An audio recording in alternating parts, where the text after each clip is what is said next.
Ladies and gentlemen, welcome back. It's Tuesday night and XCAL time as XCAL goes to Phoenix, and it is the correct version of Phoenix, the legacy version.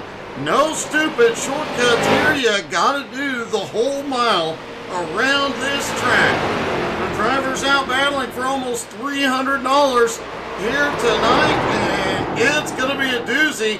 This one always a bit exciting, a flatter track, a 1 mile track, and it gets a little hairy at times, especially on cold tires out of turn 4. Thank you guys so much for tuning in. Just under 10 minutes to the green flag, just enough time to run to the snack bar, get some food, get some drink while you're standing in line. Make sure you hit that like, follow, subscribe. Most importantly, hit that share button, invite your friends and family. This one's going to be a good one. Let's start the night off by talking to a few of the drivers.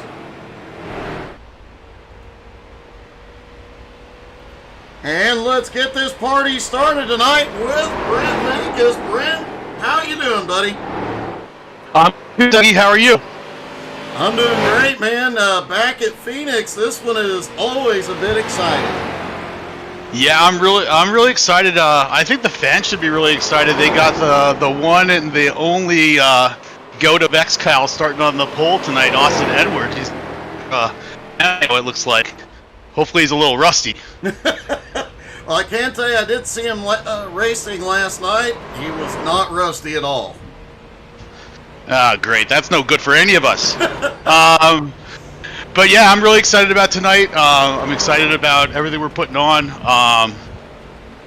Web Shop's got some new stuff out there.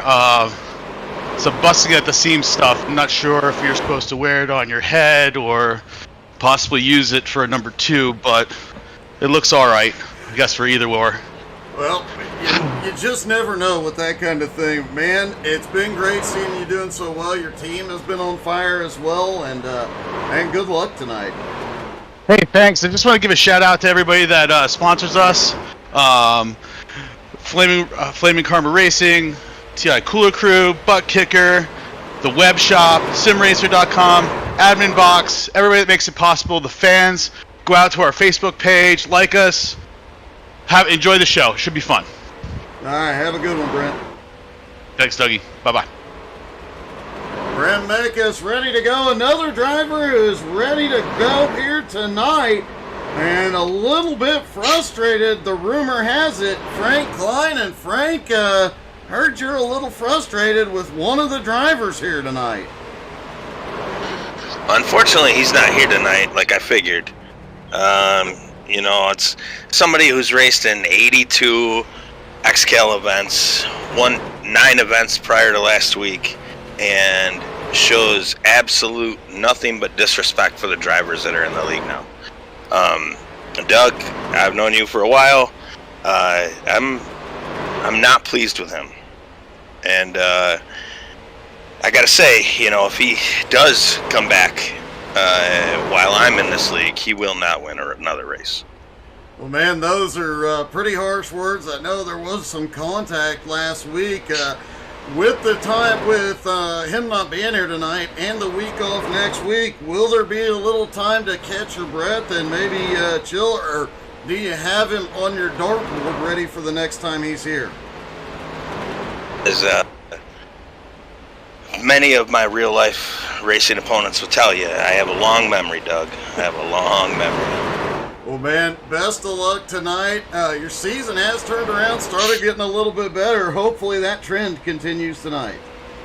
I agree. Thank you. I'd like to thank my sponsors. I'd like to thank you for what you do, because without you, I wouldn't have ever known about this. When I got onto to the platform, your videos of this league was one of the first things I saw. So now that I'm a part of it and own a team and showing sparks of brilliance, it means a lot to still have you out there doing what you do. I'd also like to thank TTI Light Industrial, Nova Glass, Zeem Setup Shop for all your short track setup needs, Crier Street Stocks, Steel Graphics, my team, NSA. Man, we got I put us in a hole and we just keep digging out of it, you know. My road course team, Tiki Sim Sport, and the last thing I'll say about Turpin, I'll quote Harry Hogg from Days of Thunder and say, if XCAL doesn't call that low-down, poopy-ass racing, I will, Doug. Good luck tonight, Frank. You too. Thanks. Frank Klein is definitely not happy.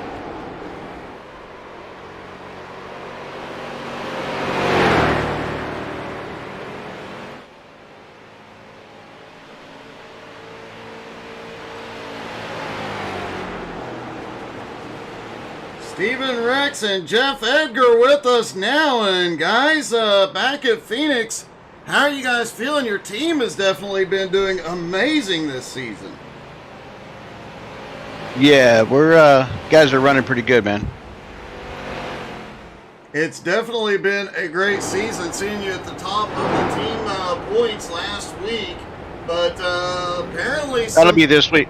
This week too. No, I haven't seen the. I have not seen the team points yet for this week, but man, still got the lead and doing great out there. Absolutely. How are you guys feeling? Apparently there is some frustration with Octavio and J-Dog. Oh, well, Jason, yeah. He's about the luckiest pussycat I've ever seen in my life, but his luck runs out tonight. Well, I have to say, man, the team has been on fire. You guys are doing a great, great job out there. Good luck tonight. Anybody you'd like to give a shout out to? Yeah, I want to shout out to Frank Klein for taking up all the god dang time out there for everybody else to have an interview. Well, man, good luck tonight. Hopefully we get to interview you again at the end of the night, buddy. Yeah. Right on. No, I do have a couple things to say just about Octavio Lataro. I don't know if they run for Gerald, the Flaming Karma, or whatever, who the hell they are. But I'm tired of his crap. I mean, this is it. I guess it's okay to run somebody high, just bump them high in the corner and make it 4 wide. I guess that's okay in Aaron's eyes. So that's what I'm encouraging everybody to do. The car in front of you, bump them high in the corner so you can pass. Well, that's all I got to say. Well, it's definitely going to make things interesting tonight, man. Good luck, guys. Thank you, Doug.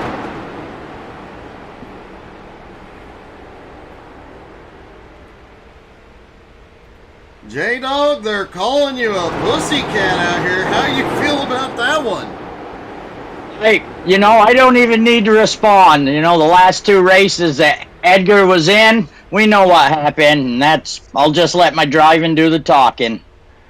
Well, man, you guys have definitely been on a tear, moving up, gaining a lot of points. He definitely not having the technical difficulties either. No, it's been good, and I know Bear couldn't make this race this week, so we got Crapser filling in for him. Try to get a decent finish for that 81 car, so it should be pretty good.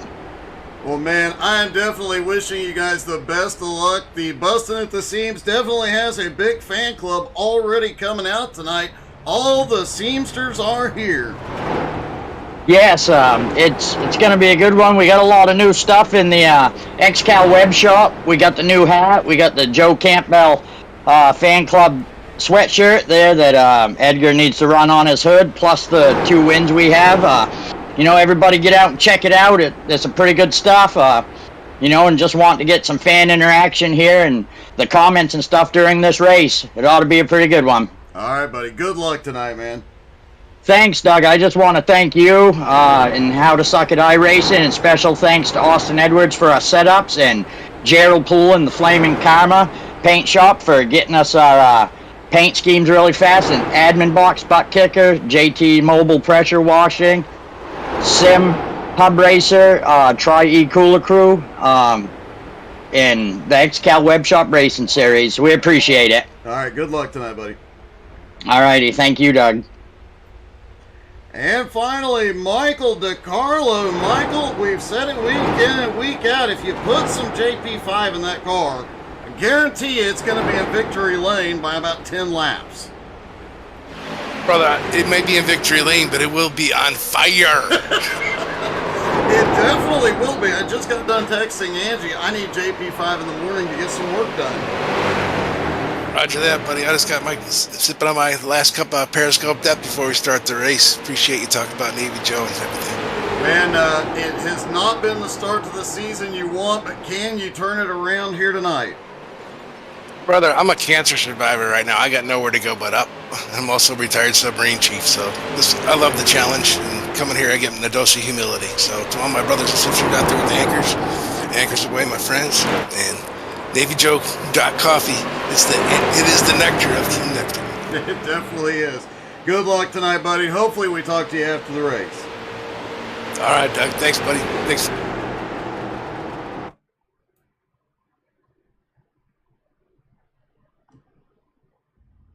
I just got 3 things to say. God bless our troops. God bless America. And gentlemen, start your engine! All right, ladies and gentlemen, here we go. The XCAL GOAT, Austin Edwards, starts back up front next to Jimmy Johnson. John Friley and Flying Ryan on the second row. Ken Zeems, Jared Mogart on the third row. Stephen Rex and J-Dog Seams on the fourth row. Sean Andrews and Lataro Lamperti round out your top 10. Clayton Wise starting in 11th. Next to Michael DiCarlo in 12th.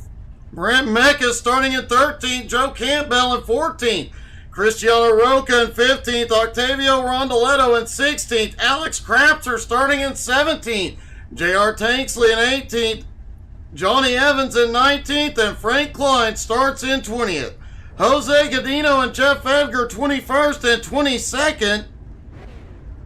Steve Seams in 23rd, Albie Hewins rounding out the 24-car field here in Phoenix. Good evening, everybody. Hey, good evening, Cowboy. Good evening to Laura Seams, Earl Seams, Cody Kennedy, Ale cheering on Cristiano Roca. And good evening, Brandon Yates.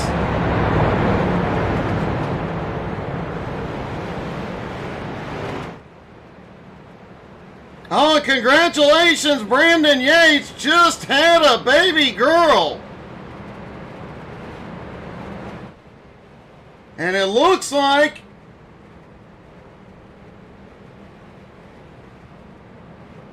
we're going to have some help in the booth here in just a moment.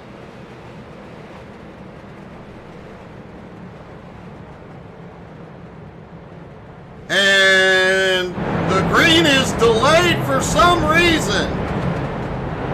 Hey, good evening, Martin.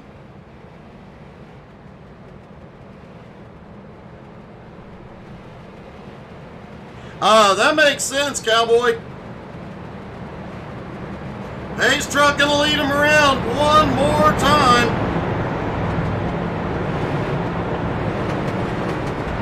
Does look like the lights are out, so we will go green. This is the old configuration. Still 1 mile around here, but no shortcuts in the infield tonight.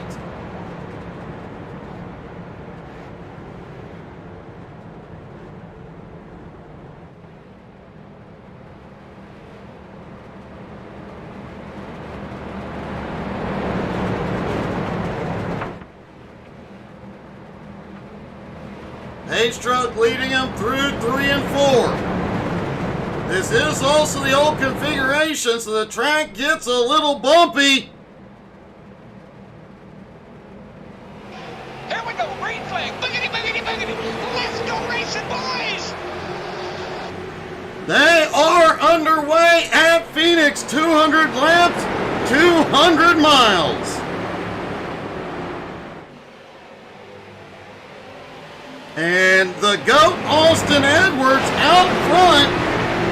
But joining me in the booth, Gerald Thanos Poole, not in the car tonight. My understanding you were on the pit box helping your team out, but man, great to have you. Glad to be here.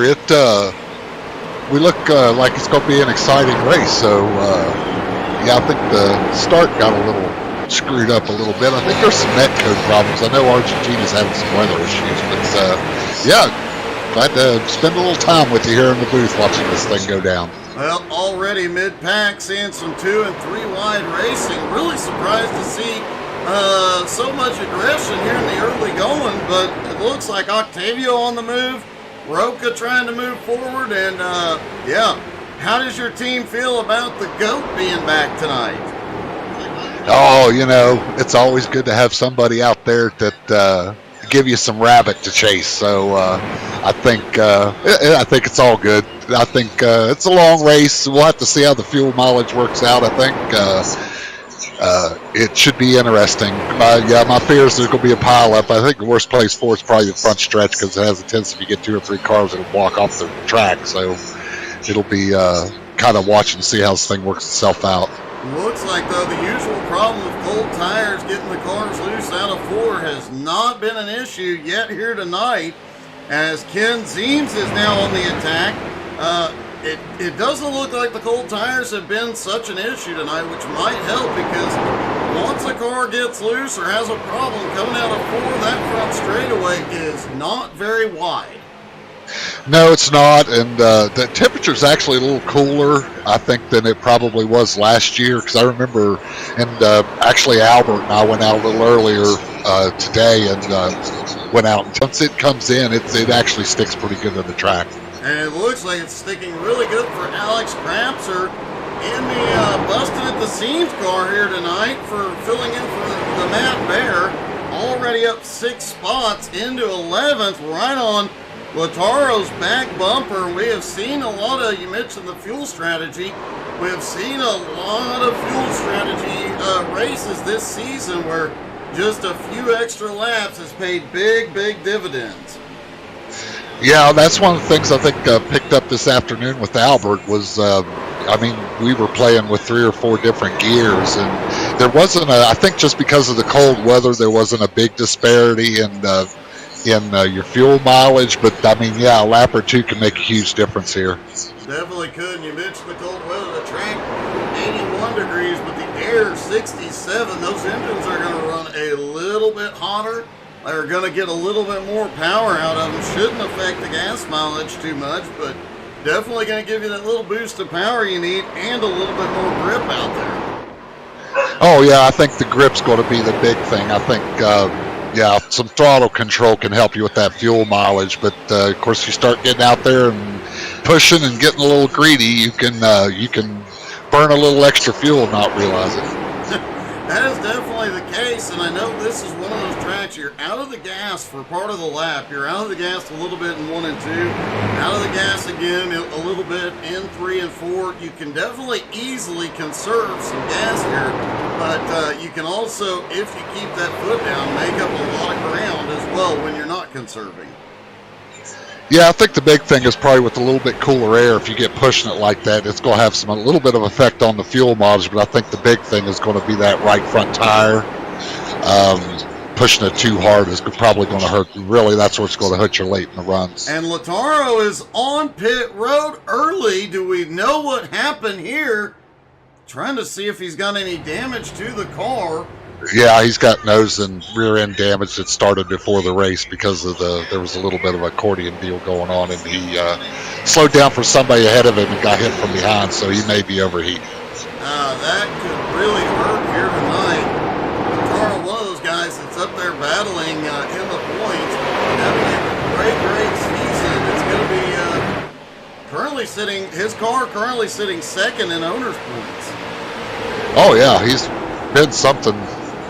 He's really been something this year. I mean, he's come out strong and just gotten after it. So looks like he's rolling back out now. So I think that hopefully it wasn't an overheating thing. Maybe just get a little bit of damage because he had some aero on the nose and then the back end was pushed in a bit. So hopefully it'll help him.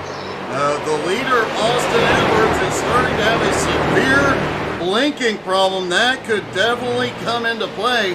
Last night, Austin Edwards had some wheel issues, and it looks like it settled down for the moment. But wow, not something Edwards wanted to see here early in the race. You mentioned Argentina having some weather and some connection problems. It looks like it might be throughout the field. A few other guys seem to be blinking here and there. Yeah, it seems like the net code with drivers meeting before the race, warning about the net code, because it seems to have picked up a little bit also. This track, definitely, the legacy track iRacing does not update them as much. There is a known glitch through 3 and 4 that is heavy on the... Austin he is dropping back. He may have been going to pit road. Yeah, I think he may just be backing out of it to see if his connection issue kind of squares up. A lot of times, sometimes you get up front, it's a little worse. You get back in the pack, and iRacing picks up on the data. And I'm just hearing a black flag on the 18. So. Oh, that is definitely going to hurt that team. And you know, Austin, the winningest driver in XCAL competition, he definitely did not want to see that.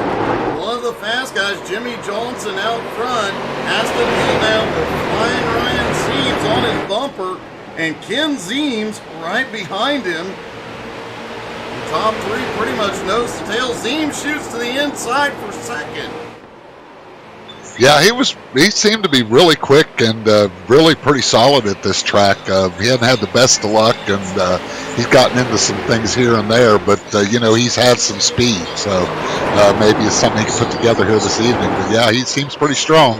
Got some cars moving forward quickly. Alex Crabtree up 8 spots into 9th. Octavio Rondoletto up 6 spots into 10th. Frank Klein, who really wanted a piece of Luke Turpin here tonight, up 6 spots now into 14th. A lot of drivers toward the back, up 2 and 3 spots already. Austin has gone into pit road. Still an opportunity. We have seen drivers come back from further behind. Still an opportunity to make a comeback, but man, that is not where he wants to be this early. No, but it's Austin, and you never know what he may be able to pull out of his sleeve. Probably an ace if I had to guess, but yeah, I'd never count him out, especially if things looking to go green for a while, and if it does, that'll really change a lot of strategy. Yeah, Austin is back out on track. I do believe he is a lap down as he comes up to speed. But 1 lap down really is not going to affect a guy like Austin Edwards. He will be able to fight back from that. It'll be interesting to see how his night progresses. If we get a caution, he is already back in the fight at that point. Oh yeah, like I said, this looking to shape up to be a pretty daggone exciting race. There seems to be a lot of cars with a lot of good speed, so I think it'll, as we get, I think it's like about 50 laps on a fuel run, so after about 25 or 30, it'll be interesting to see whose setups are able to withstand those last 20 laps the best. And it does look like the top 10 all within about 2 seconds. And from 4th on back, really everybody just nose to tail. Then there is a bit of a gap between 13th and looks like 13th place Frank Klein, 14th place Cristiano Roca. About a second and a half. Then another pack back there. Oh! Steven Seams gets the wall in 1 and 2. He was already up several spots, but lost some ground. He is back to 20th. Now has to fight his way forward, but Albie Hewins slips by and picks up 19th. Yeah, Albie, we were practicing this afternoon. He had some really good speed. He made some adjustments. After Flaming Karma, we had just an awful setup here last season, so we kind of had to start from the drawing board. And fortunately, got a bunch of help from Octavio, so we'll see how that all comes together here as we go along. Flying Ryan is battling for the lead. At the line, I do believe Ryan was scored with the lead that time by, and he is trying to do it the hard way on the outside. Definitely looks like he might have the speed to pull it off, but as you and I talked about in the pre-race, A lot of tonight is going to come down to the gearing these drivers have. Oh yeah, I mean when we're working together on our sets, we were running everything from a 315 to a 360. So there wasn't a whole lot of difference as far as fuel mileage went. But I think where it'll probably get you if you got a shorter gear, it's going to get you on your tire wear, especially in the right front. So, like I said, it'll be interesting to see how fuel mileage and tires work out over the course of 50 laps, which I guess we're about halfway there now. Yeah, we definitely are. Jimmy Johnson still sits in third, but that group back behind has closed back up as they battled, and Flying Ryan now securely in the lead, but now Sean Andrews in fourth has caught back up to the top three, and things about to heat up here a little bit. You know, Sean has had either technical difficulties or been caught up in a mess week in and week out all season. This guy is always a championship contender, and he is just looking for that race that's going to turn his season around. Oh, no doubt. Sean's he's a really solid driver, and he's always shows a bunch of speed. Yeah, he either gets caught up by the internet gods or the racing gods. It seems like. Jared Mogar down 6. Alex Krapser continuing his march to the front, up to 6th place, up 11 spots. Octavio now up to 8th. Brent Mekas now up 4 spots into 9th, and Frank Klein already up to 12th. And Frank, we talked about it last week. He did not make any friends his first few weeks here, but it seems like the last couple of weeks has been a lot cleaner, and other than the incident with Luke Turpin, has kept himself out of trouble. Oh yeah, it's like with any new driver, man. It takes you. Depending on talent level, it probably takes you a half a dozen to 10 races just to kind of get the rhythm of how you run an XCAL race. So, especially working with Clayton and JR, there's a lot of things. It's like there's being fast and then there's racing fast. So you kind of have to balance between the two. So, as they pick up and every race goes by, you expect to see them picking up their performance and picking up their finishes. Yeah, definitely. Starting to see some turnaround from some of the new drivers this season. Alex Krapser now up into the top 5. Clayton Wise, as you mentioned, in 14th, started in 11th, but it does look like Clayton may have gotten a bump there as the left side of his car looks a little banged up. He's got his teammate Cristiano Roca on his bumper, right behind Jeff Edgar up 6 spots. Edgar has not qualified well all season long, but has finished in the top 10 just about every week. And man, that team is that team potentially which team up there in that top 3 battle with you, JNS, and Fastlane? Which team is the one that's going to hold up Flaming Karma the most? It's literally both of them. The way the championship points, the way the championship team points are distributed, it's going to be a week-to-week battle through the end of the season. That's just kind of the way I look at it. We kind of got bit there at Auto Club, put us a little bit behind the 8 ball, but, we came back and did pretty well at Long Beach, won the team points last week. But yeah, like I said, these races are so long. It's a lot of planning and a lot of strategy that goes into it. So, yeah, as far as Jeff Edgar's concerned, I think he's got some guy named Seams up there ahead of him somewhere he wants to get by because there's something on his hood he don't want there. There has been a little bit of back and forth between the teams, and most of it just good-natured ribbing, which is kind of it's been really entertaining this season to see. Holy cow! Edgar gets together with Wise, trying to get underneath, and that opened up the door for Roca to come underneath now and take 14th. Roca was in just the right spot to avoid that and take a couple of spots there. Yeah, you got to watch out with these cars too, because I think one thing over the heat races last night is if you bang up, especially it seems like the driver's side fender, front fender, it really has. I mean, it takes a tenth and a half out of the lap times. Sean Andrews now up fighting with Jimmy Johnson for third. That whole pack, that whole top 10, really all right there. And that group is actually increasing in size. Brent Mekas in 10th, Jeff Friley in 11th, and Frank Klein back in 12th, and has Joe Campbell. They're 2.5 seconds behind, but they are actually gaining ground at the moment. Although Joe is starting to look underneath Frank Klein here.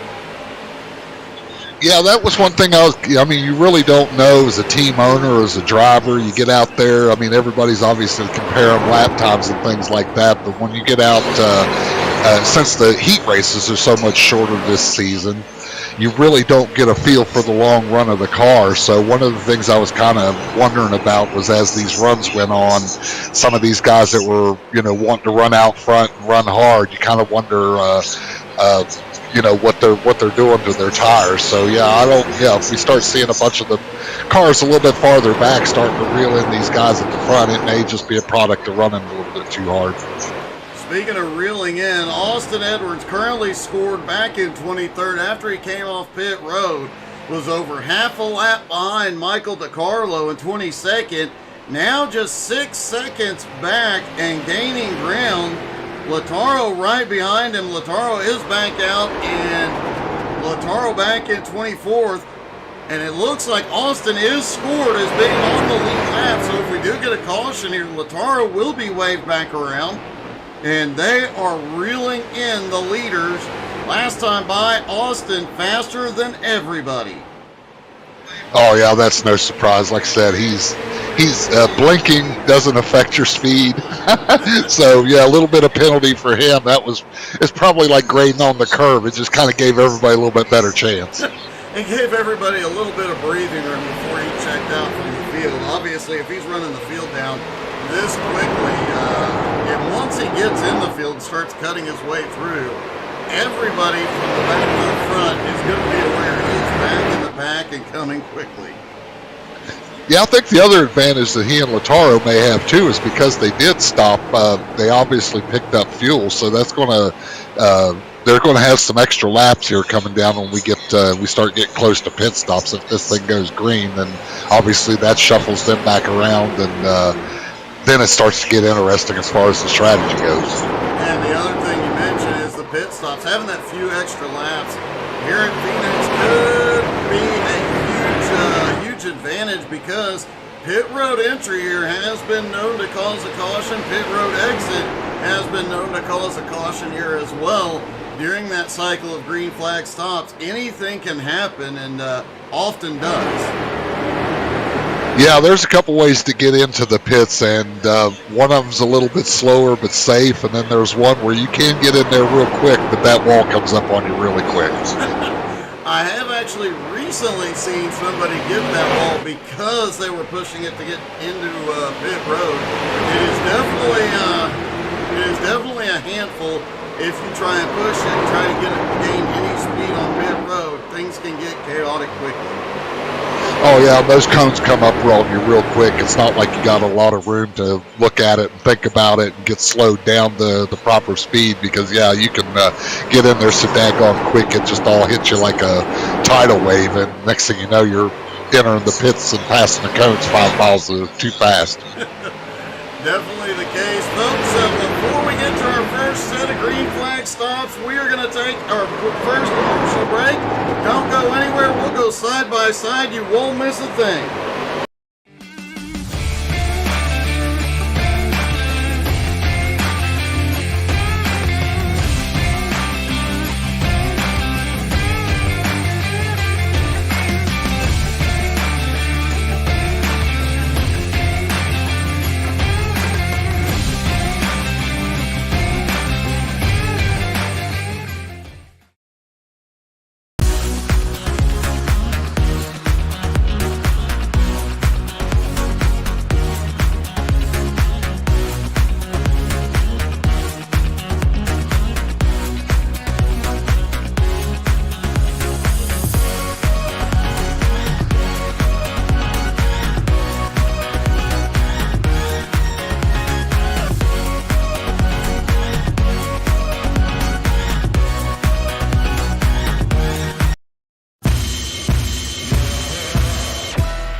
right, folks, we are back. Don't forget, XCAL is off next week, but don't worry, Angie and I will find a way to entertain you guys. 2 weeks from tonight, they are back in Iowa at the Iowa Oval. That bump in 1 and 2, as wobbly as these cars are compared to the Cup cars, Gerald, that bump in 1 and 2 could really cause some problems. Yeah, that's really a bigger track that we run.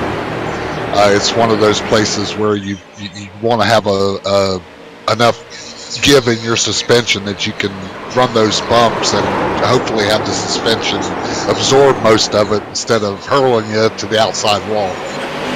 It looks like Ken Zeems, who had been working on Flying Ryan, finally got by and takes the lead, moving Jimmy Johnson to second. Flying Ryan slides down into third. We are at lap 45 and expecting pit stops to start very, very soon. It looks like Steven Zeems was the first one in just a lap or two ago, but you mentioned it a few minutes ago during the commercial, Gerald. We know some of these guys cannot go to 50 laps. It'll be a surprise if very many of them, more than half of them, could go past lap 48, I think. Oh, yeah, no doubt. I was talking to Jose before the race, and that's what we do right before we hit the feature is kind of come up with our fuel strategy. And, yeah, this week the fuel strategy was try to make 50 laps on the tank of gas. Well, that'll definitely be interesting. Cody, let me know if that's better, buddy. Yeah, fuel strategy at a track like this, it could either be a 3-stop or it could be 3 and a quick splash and go. But that extra stop is going to set you back. That could definitely hurt your chances of winning. And it looks like Zeems is headed toward pit road. Flying Ryan is headed in. Sean Andrews also headed in. Michael DiCarlo is on pit road as well. The rest of the field staying out, but here we go. First round of pit stops is underway. Yeah, that's, to be honest, that was a little bit shorter than I thought they'd be able to run, even with the speed they were carrying. I mean, it obviously is kind of a gear thing, because the gear doesn't affect the setup a whole bunch. But if you want to be faster, you obviously run a little bit shorter gear, and they've held their speed through their run pretty well. So if it's a fuel mileage thing, we'll see how that works out. Jason Zeems, Joe Campbell, Frank Klein, Clayton Wise now all in, as well as Johnny Evans. Jimmy Johnson, though, staying out, stretching that, as is Alex Krapser, who started back in. Oh, here comes Jimmy now. Alex Krapser stays out. He will lead for the first time tonight. Started in 17th. He had already worked his way into the top 10. Krapser, and he is always extremely fast, but it looks like he might have something here tonight. Oh, Alex is always a threat. He's also somebody that's also really good on his fuel. So, I mean, it's possible he could be stopping right now with 3 or 4 more laps in his car, just taking advantage of it. Yep, Krapser is in. Steven Rex is going to stay out and take the lead, and we've seen that Fastlane Motorsports team do this all season long. Their drivers are stretching, they are planning, and all of the drivers tend to lead a lap, much like Flaming Karma has done. JNS is also doing a lot of that, just getting every bonus point possible, playing the strategy out to make sure they can pick up a few bonus points every race. Oh yeah, I think the points race, the points part of the racing for the individual drivers, there's a lot of season left, and I expect as time goes on, we're going to see some people creeping up there towards the top you may not expect. Definitely could be the case. Austin Edwards now scored in second place. Looking at that pit stop on lap 16, I don't know that he got a full fuel load, but he at least got a little bit. Could this pay off as Jose Godino is now in? Could this pay off? Could it work out in Austin's favor? If he gets really lucky with all these drivers starting to come off pit road and on cold tires, could get that caution that he needs. Yeah, like I said, this is the sketchy time during these races when these pit stops occur, especially at tracks like this, because exiting pit road can be such a problem. But I mean, so far it looks pretty clean, and boy, there's some drivers out there that seem to have got that fuel right on the nose there. Austin did not get very much fuel. He is now on pit road with Steven Rex, and the lead should cycle back to Ken Zeems with Sean Andrews and Alex Krapser. We'll see how it plays out once these guys come off of pit road.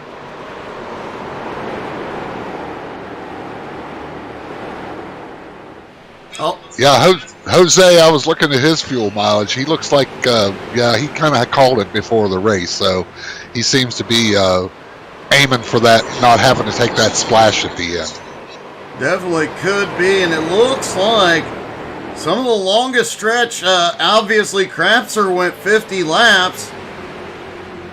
The only other driver to do so was Jose Godino. Everybody else lap 48, 49, some on 46 and 47. So yeah, it's going to play out very interesting here tonight. Yeah, if this thing continues to go green, I mean, I kind of predicted before the race that there would probably be at least a couple of cautions, but the way, the start went pretty clean other than before the start. So, this thing may cycle around. You may get surprised tonight. Somebody's going to pull something off. It definitely could be, but there is still a high probability as lap traffic starting to come into play for the leaders. There is still a high probability. Even after pit stops, you've still got groups of half a dozen or more and other drivers starting to reel them in. This, like the top, it looks like 11 or 12, all within about 5.5 seconds. So, and the guys back behind are working together to reel in the leaders. This may get dicey once they all get back together again. Yeah, the only thing I really, wonder about is I'm sure that there are some drivers that probably stop with the group and may have had a little bit more fuel, because I noticed Octavio moved up a few spots there, so there's probably some strategy playing out between a few drivers. And a quick shout out to everybody dropping into the comments. Cody, hopefully that's a bit better. Good evening to Rubes Gaming. Good evening, Richie Joplin. Good evening to everybody that's come by. Don't forget to tune in tomorrow. We will have some streams, including doing some trucking in the morning. Gerald, when are you going to come trucking with us?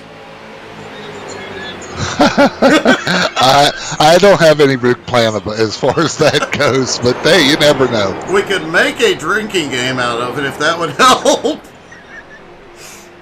No, I don't need to be in an 18-wheeler with. I've done it in the stock cars a few times with maybe one or two too many, and the level of concentration. You have to have an extra level of concentration to get past the alcohol part. That is definitely true. As Sean Andrews is battling for the lead here. Man, I'm really hoping we've had a problem back behind Cristiano Roca and Jeff Edgar involved. No caution yet. See if we can see what happened with Jeff and Cristiano. I'm checking the cars out. It doesn't. Yeah, Jeff just got a better run through the kink, got into Cristiano's back bumper, but both of them managed to get rolling again, back out on track, just both losing a lot of ground. Yeah. Fortunately, the car didn't look like they hit anything. So, yeah, it's like I said, it's an endurance race as much as it is anything. So it's about holding on and getting after it.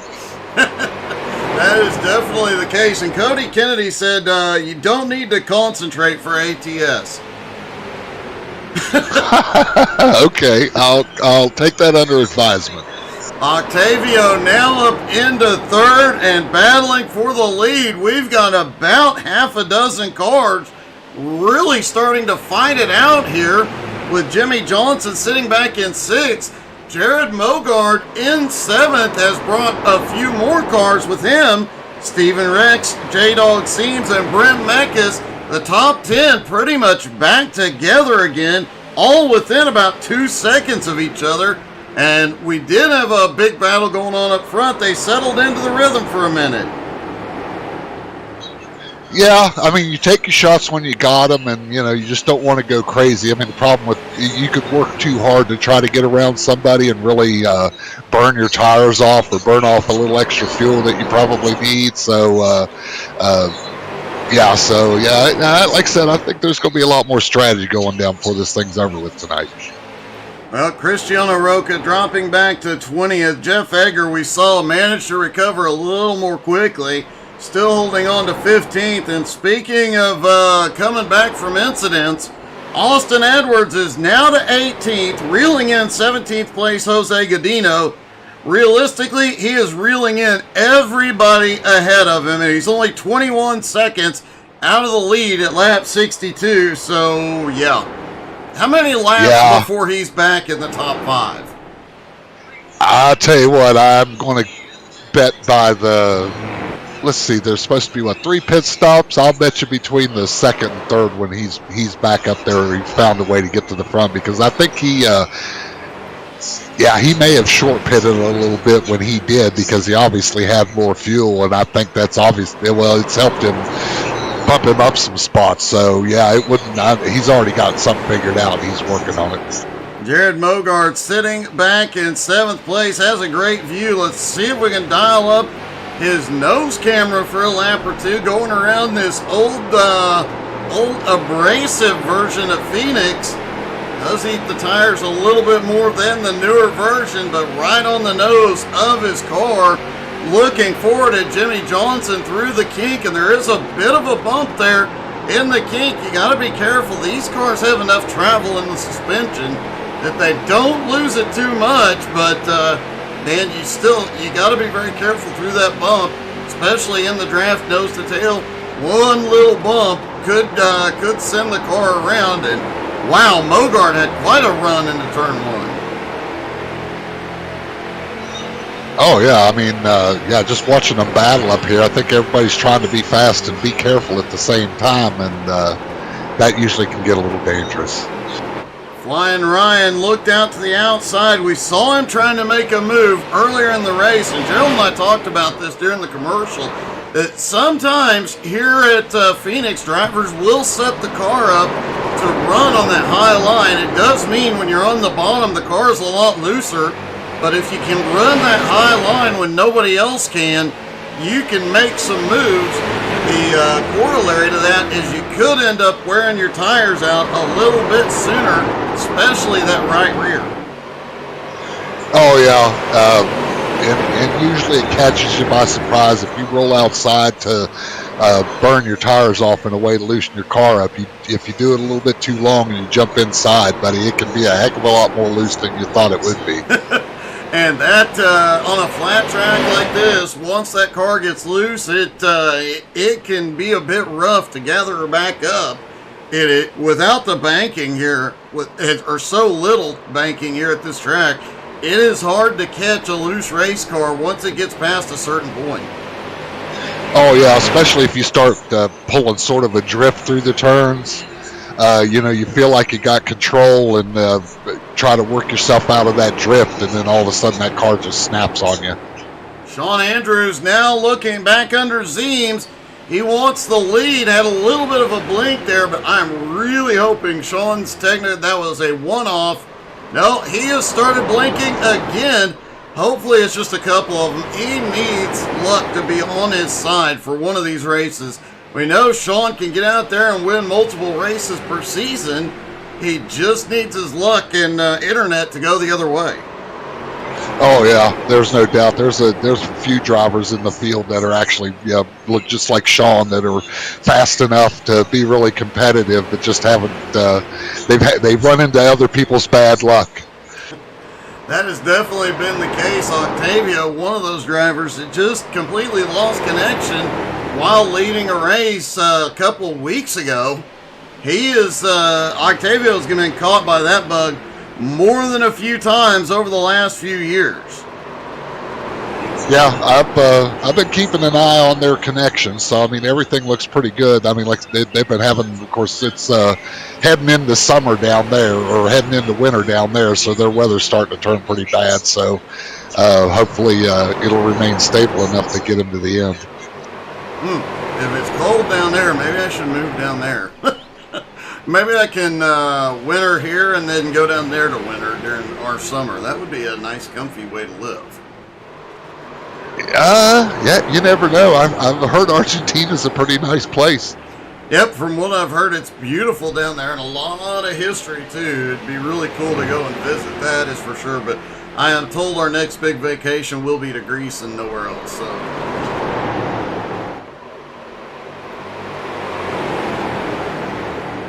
Yeah, keeping an eye on Cristiano. He seems to have kind of gathered it back in. He's another guy just has not had any luck. He was so strong last week at Long Beach and just unfortunately got caught up, got pushed back and got caught up in some stuff that kind of hurt him there before cost him the race. Top 5 car, definitely.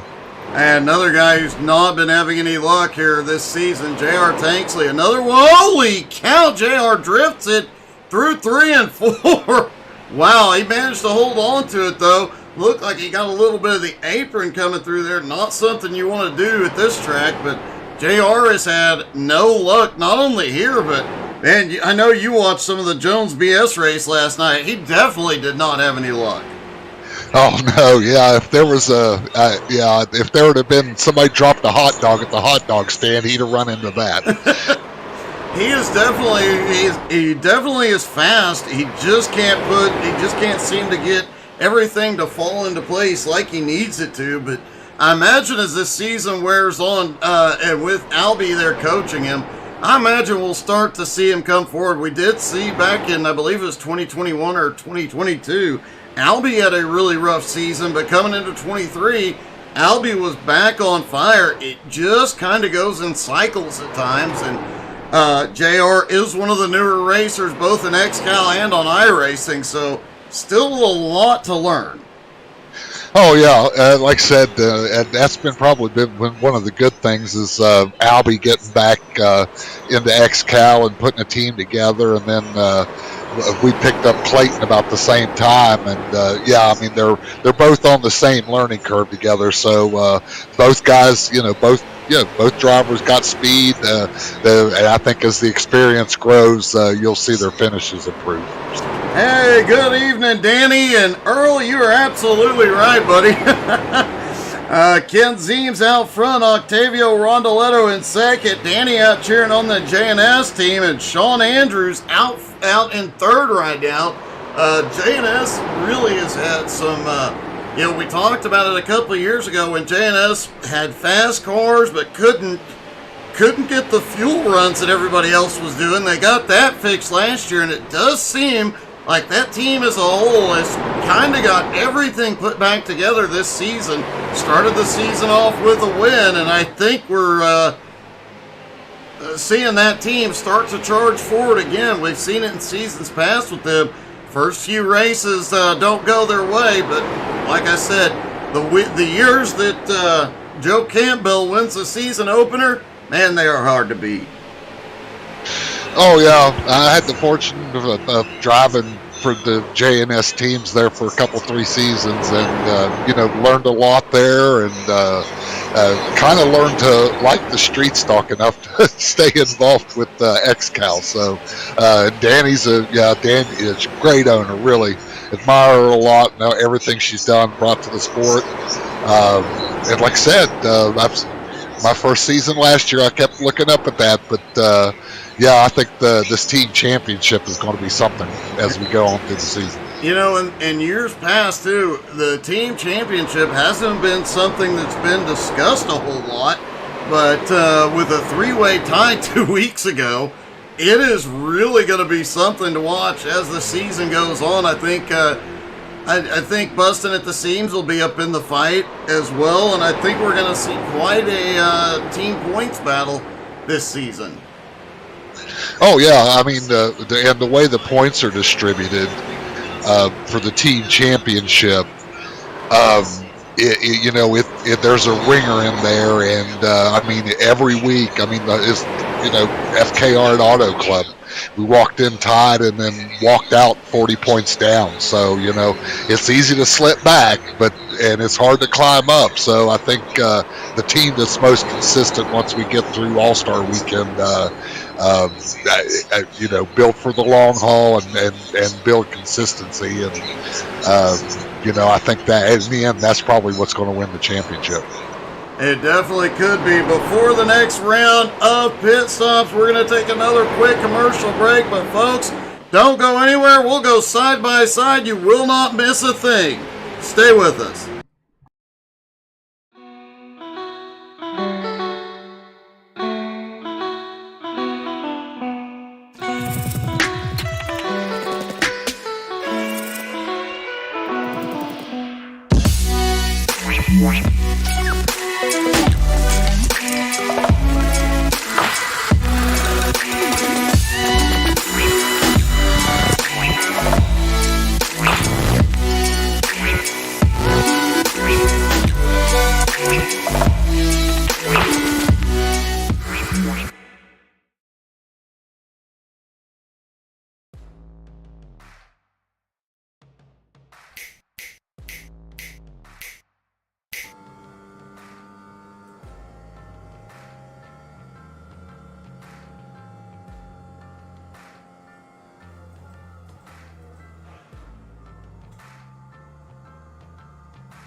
And we are back. Cristiano Roca had an incident a moment ago, was in the wall. Don't forget, next week we are off. Like I said, Angie and I will find a way to entertain you folks at home, so make sure you come back. 2 weeks from tonight, we are at Iowa. That is going to be an exciting race as well. Last season was the first time we went to Iowa, and that race did not disappoint. Make sure you're following on Facebook, Twitter, Twitch, Instagram, and YouTube. Make sure you check out the XCAL Racing web shop, xcalracing.com/shop. Let's see if we can see what happened to Cristiano.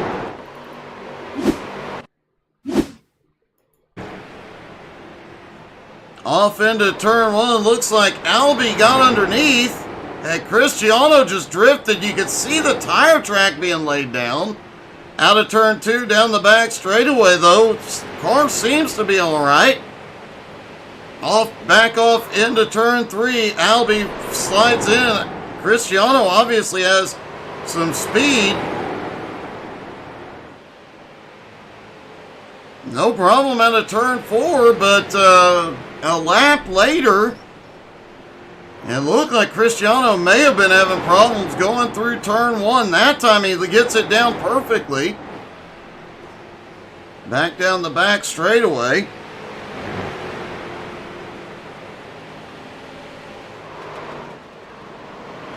Back into turns 3 and 4. Albie right on Cristiano's bumper.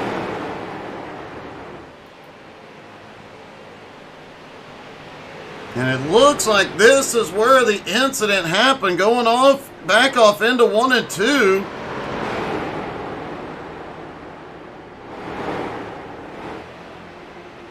See if we can speed this up to find where Roca's incident started.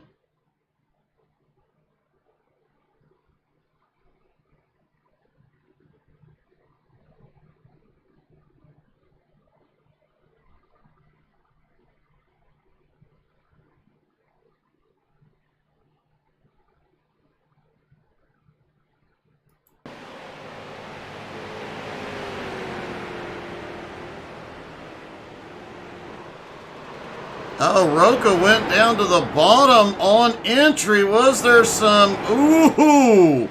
He and Albie were cutting it really close through 1 and 2 that time.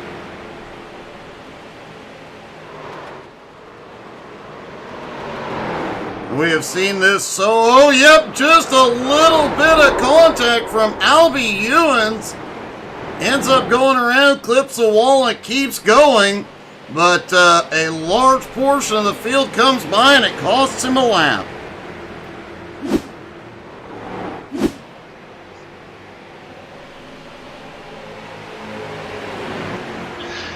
Because when he went out,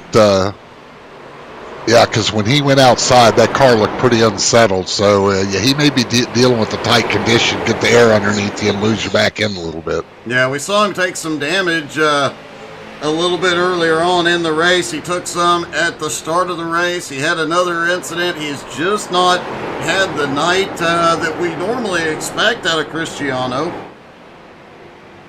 Oh yeah, I mean he's had just tremendous speed. Started the season really strong, and like I said, he's had speed week in and week out. He just has just not had any luck, and you can't really complain about that because I mean racing luck's racing luck. I've gone through those stretches in the series. I've gone through so many of those. I named my channel after it. Oh well, I may have to go start one of them up and call it something akin to that. You can have How to Be Mediocre. I'd rather suck than be mediocre. I hate to be in the middle. I want to be on one end or the other. It does look like, speaking of guys not having the start to the race they wanted, Austin Edwards obviously had that black flag for connection issues, dropped to the tail end of the field, is now up to 15th. And close, still running down the rest of the field here as Octavio Rondoletto is now in the lead. Followed by Sean Andrews, Alex Crapser, Flying Ryan, and Jimmy Johnson. That's a pack of racers right there. Yeah, that is Jimmy Johnson only running a partial season this year, but as Sean Andrews is in, anytime Jimmy comes out in the car, it's going to be a top 5 finish. He's always up there. One of the guys from one of my original broadcasts back in 2020, I've seen him race for 3.5 years, and I got to say, man, week in, week out, doesn't matter asphalt, dirt, doesn't matter what car, he is fast. Oh yeah, I've raced with Jimmy for a long, long time, and he's always been strong, and he's been getting a lot better lately. I've noticed. I have noticed in the street stock he has been a lot better the last 2 seasons. His start in XCAL was a little bit rough, but as you mentioned earlier, the start of your first full season in XCAL does take some adjustment. It is longer races. It is more strategy at play, more conserving the car, more, planning overall. There's a lot more to it than just going and hopping into one of the official races. Oh yeah, this is, and that's what has attracted me to it. Is there is such a big mental challenge to this form of racing, with the length of the races. I mean, I started back the second half of the 2020 season when the races were longer and there were 45 guys in some of these fields. So, I mean, the learning curve, it does. It just takes you a while to get what you're doing. And like I mentioned earlier, the sprint races are really short this year. And especially when you bring in these new guys, they get accustomed to practicing and gearing themselves towards that.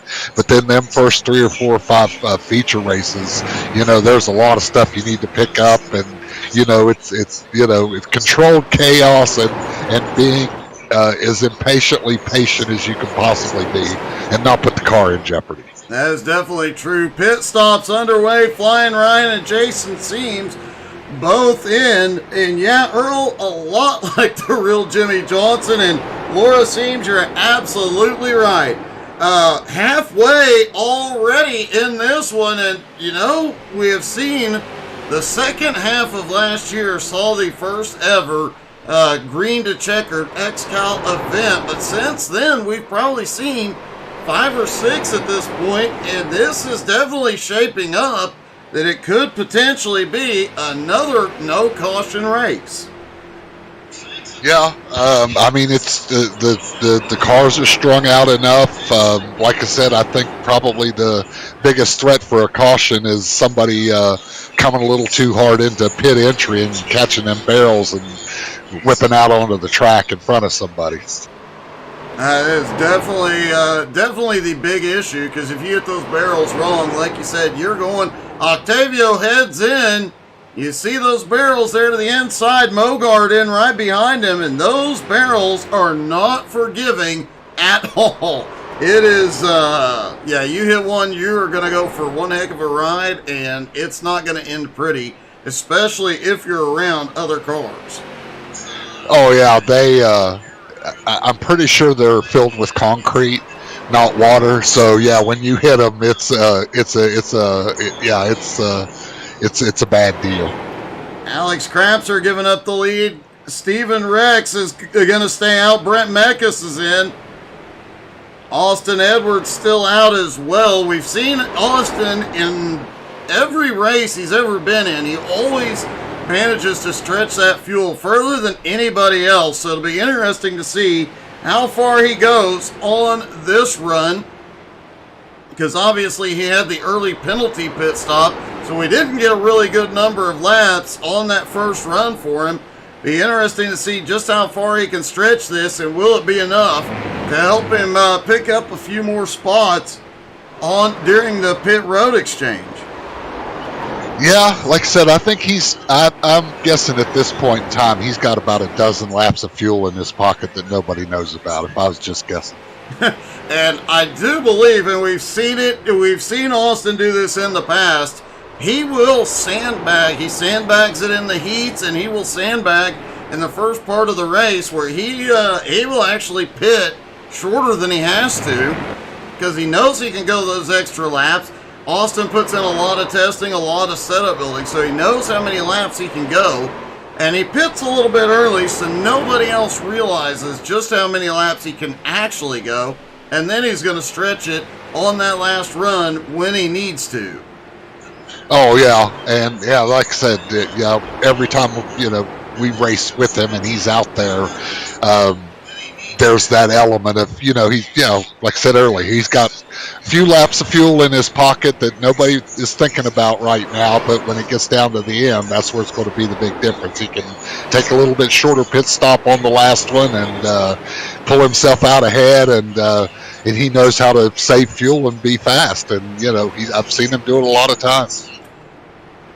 Just past the halfway point here. Don't forget to check out our Victory Lane sponsor, xcalracing.com/shop, the web shop. Go get your new Bustin' at the Seams gear.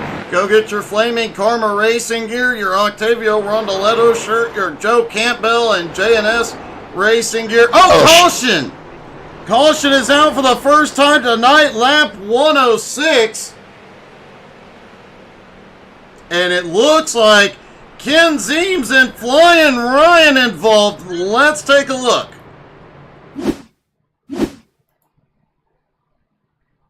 Ken Zeems, Flying Ryan, nose to tail. These two have been battling for position. Ryan makes a move to the high side.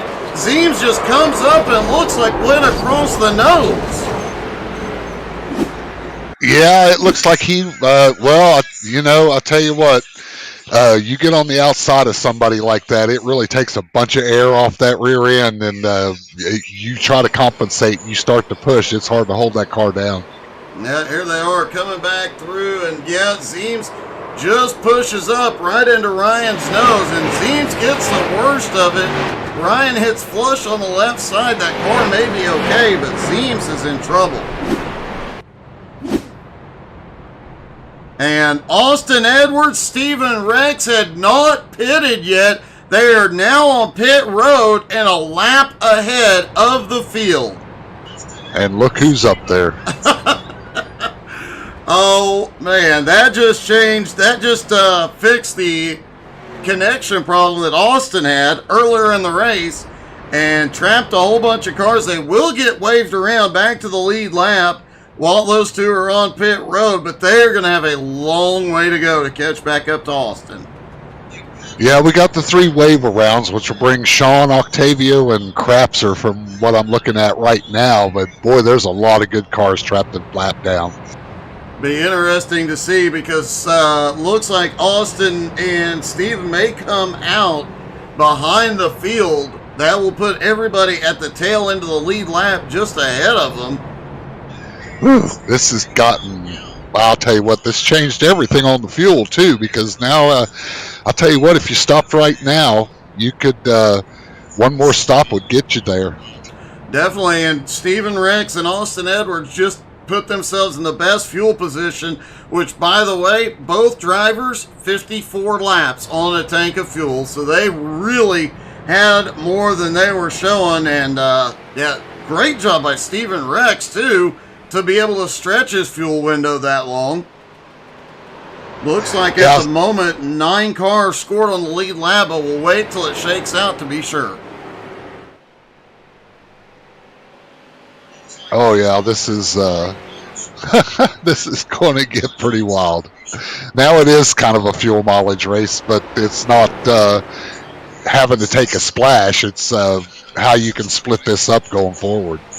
And split it up. Also, splitting the tire strategy here as well.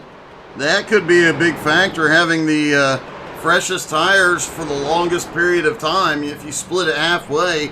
But you got to be careful with that. And, you know, the other problem, you see all the marbles there. In 3 and 4, we saw Flying Ryan trying to make that move on the high side. That buffer of marbles gets bigger and bigger every single lap. And if a driver gets 3 wide, ends up way up there in the marbles, in the same situation in 1 and 2, they are not your friend. No, they're not. They're not your friend at all. And I mean, one thing I've noticed in the past, being in races, is that if that second line opens up a little bit earlier, it kind of pushes all that stuff farther out to the wall, and you have a second line. If this thing gets aggressive as we, get down to the end of this deal, if that's not cleared out, I mean, the outside line could be an exciting place to be as a driver. It did look like Flying Ryan, we thought he might have got away with minimal damage, but that left side is tore up in a big way. Seeing if we can get a better camera on that. Obviously, the cameraman can't get out on pit road, but Flying Ryan's left side is broken in a bad way. Joe Campbell and Johnny Evans back on pit road now as well. Starting to see a few drivers hit pit road just to top off on fuel. Playing that strategy game once again here.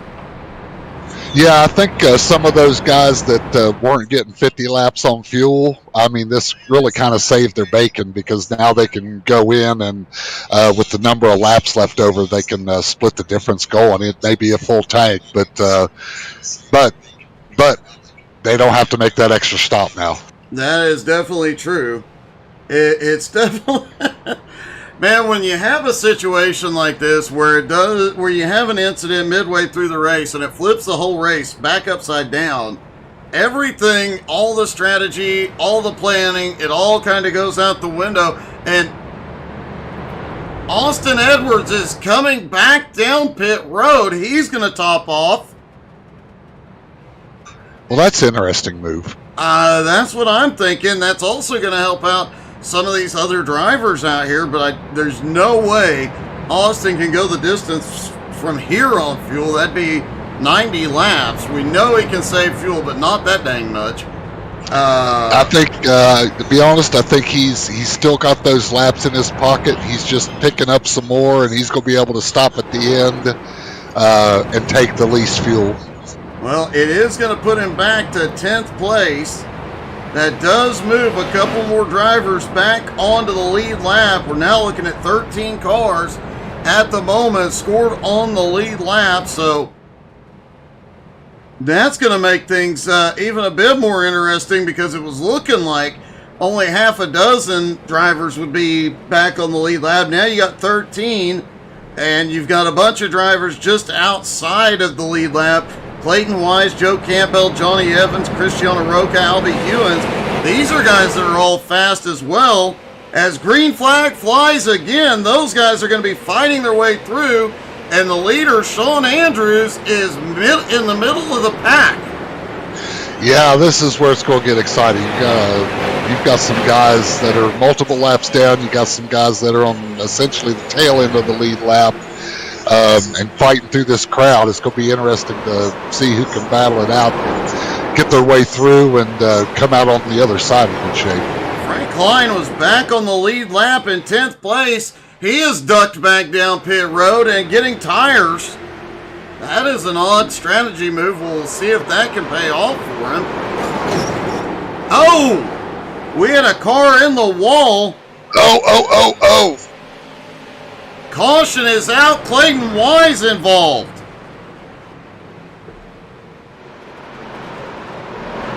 I hate to be the guy that repeats the cliches, but cautions breed cautions, and we might be in for a rough couple of laps here.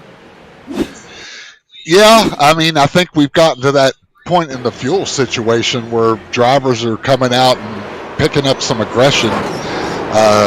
Trying to get the places, some spots while the cars are together, but looked like Clayton Wise. Alex went to the wall. Was that Crapster? I thought that was Steven Seams up on the maybe it was. I'm sorry, I didn't quite catch it.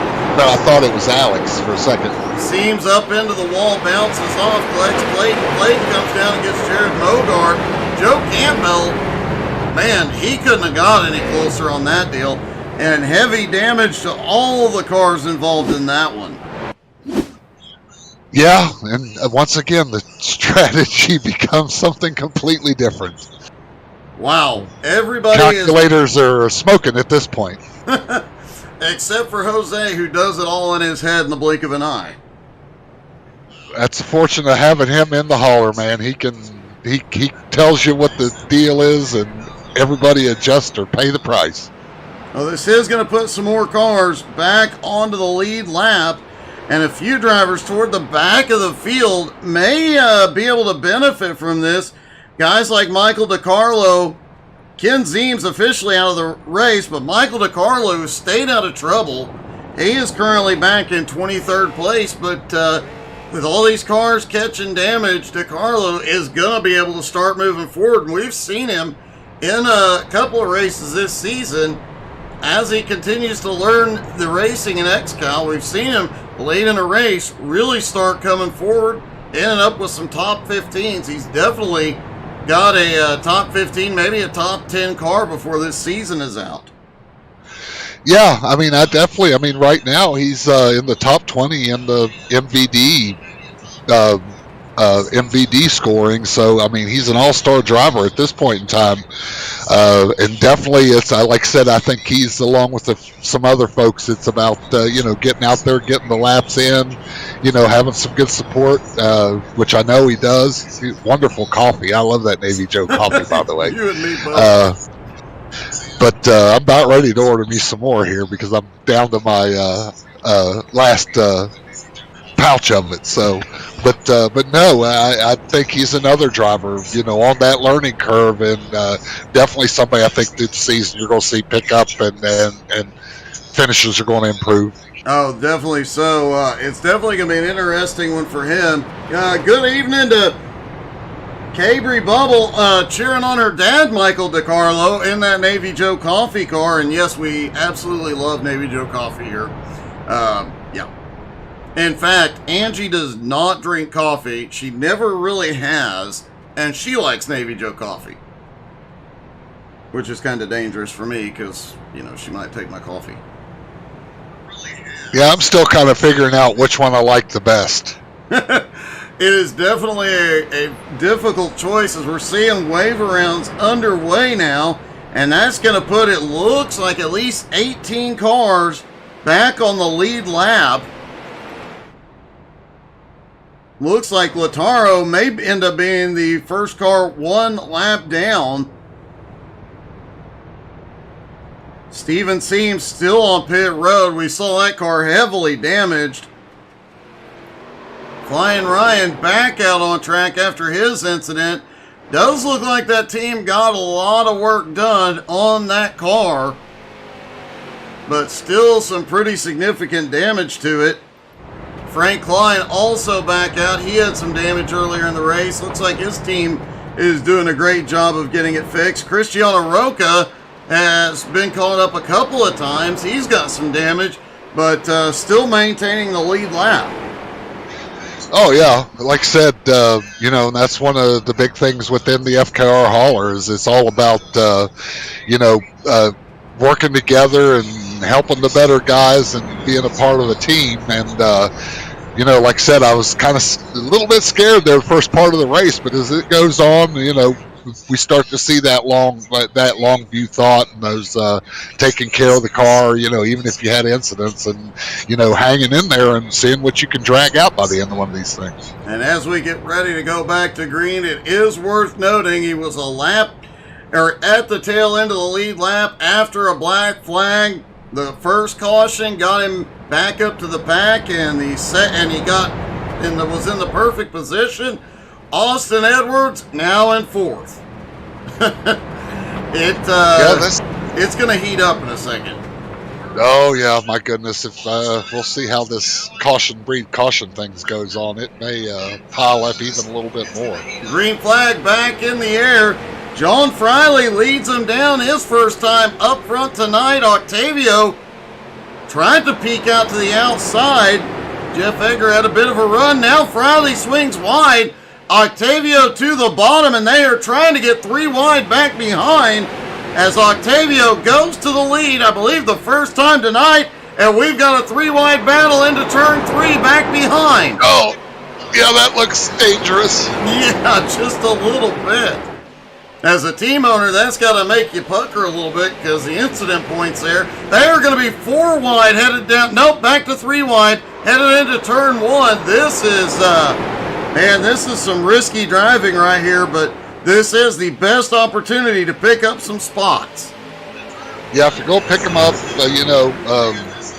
like I tell my drivers, feel like you got more of a long run. You might want to avoid those battles and save your tires and catch, reel them back in at the end. But, buddy, if you got it and you feel it, you've got to get after it. Yeah, and you've heard it said if you don't go for that opening, can you even call yourself a race car driver? These guys are all going for the opening. Octavio saw one on the first lap and has gone back to the lead, followed by Steven Rex, who has Austin Edwards literally pushing him down the back straightaway. Yeah, I mean, considering the open comments of the race here, this front two looks a little exciting to watch. I think it's going to get more exciting. Octavio Rondoletto out front, Steven Rex in second, Austin Edwards third, Jimmy Johnson fourth, Brent Meckes in fifth. We're going to take another quick commercial break, but when we come back, we'll get your full field rundown from Phoenix. We'll go side by side. You won't miss a thing.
And we are back, ladies and gentlemen. Don't forget, next Tuesday night, we are off. And as I mentioned earlier, Angie and I will find a way to entertain you folks. 2 weeks from tonight, we are at Iowa. You don't want to miss out on that. Last season, the first time we went there, it was non-stop action all night long. Don't forget to check out the XCAL Racing web shop, xcalracing.com. New Bustin' at the Seams hats are available. Hopefully we get a Bustin' at the Seams t-shirt before too much longer.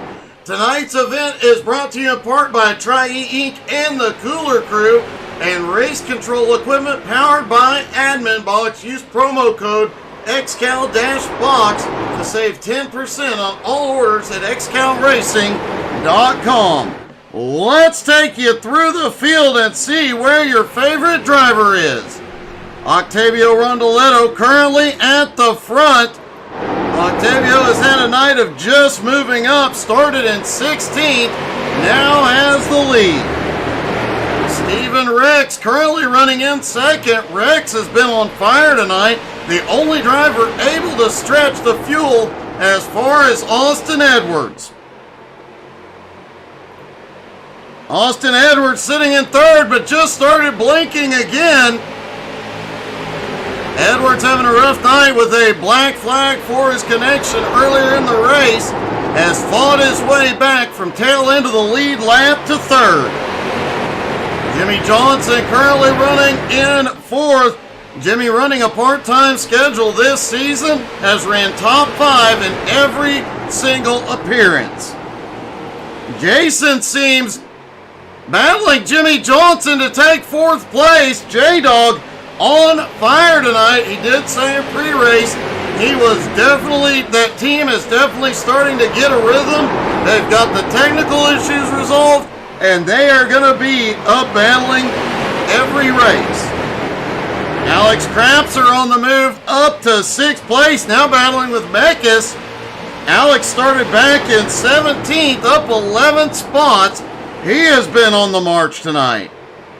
So, but right beside him, Brent Mekas, also on fire tonight. He has been moving up all night long. Started in 13th, now up there battling for that 6th position. Johnny Evans, another one who's managed to make up a lot of ground here. Evans started in 19th, up 12 spots and moving forward quickly. Alex Krapser has the fastest lap of the night so far, currently running in 8th after starting in 17th. Sean Andrews has been in the top 10 all night. No technical issues. Has not been caught up in anything. Tonight could be the night that Andrews' season turns around. Joe Campbell currently running in 10th place. This has been a theme of Joe's season since winning the season opener. Does not qualify well. He qualified in 14th, but by the end of the night, in the top 10, often in the top 5, leading that J&S team in the points. John Friley currently runs in 11th. Oh, yellow. Big wreck out of turn 2. Caution is back out. And wow, several cars caught up in that one. Lataro, Alex Krapser, John Friley, Jeff Edgar, Jason Seams. Lap number 135. This might be my fault. I did mention at the halfway point that we could potentially go without a caution. Now we've had 3 in the last 20. Let's take a look and see what happened. Jason Seams in the 88. Oh, he drifts up just a little bit. Got loose. Gets into Joe.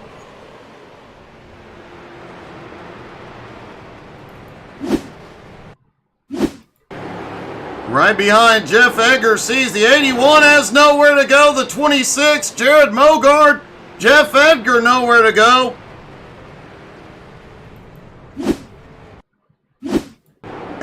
And Lataro actually had an interesting way of getting through this one. He gets a push from his teammate, Jose Godino. They both make it through, but not exactly the way they wanted that to happen.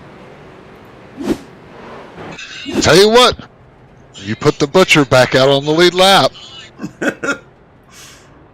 Jared Mogard is the only lead lap driver that did not go to pit road this time. The Butcher is in position for a wave around, as is Frank Klein, and Michael DiCarlo also in position for a wave around. I said it earlier, DiCarlo late in the race starts making his way toward the front. If he finds his rhythm in one of these XCAL races in the first 10 laps, I think the rest of the field would be in trouble. Yeah, I believe that's true. Jared Mogard on his way in. Steven Rex looks like he is the first one off of pit road. Wow. That definitely shook up the entire running order. About 7 cars involved in that, all around 8th place on back, and there was a lot of battling going on in that group. Yeah, that's going to kind of make that Jeff Edgar, Jason Seams things get a little bit interesting, isn't it?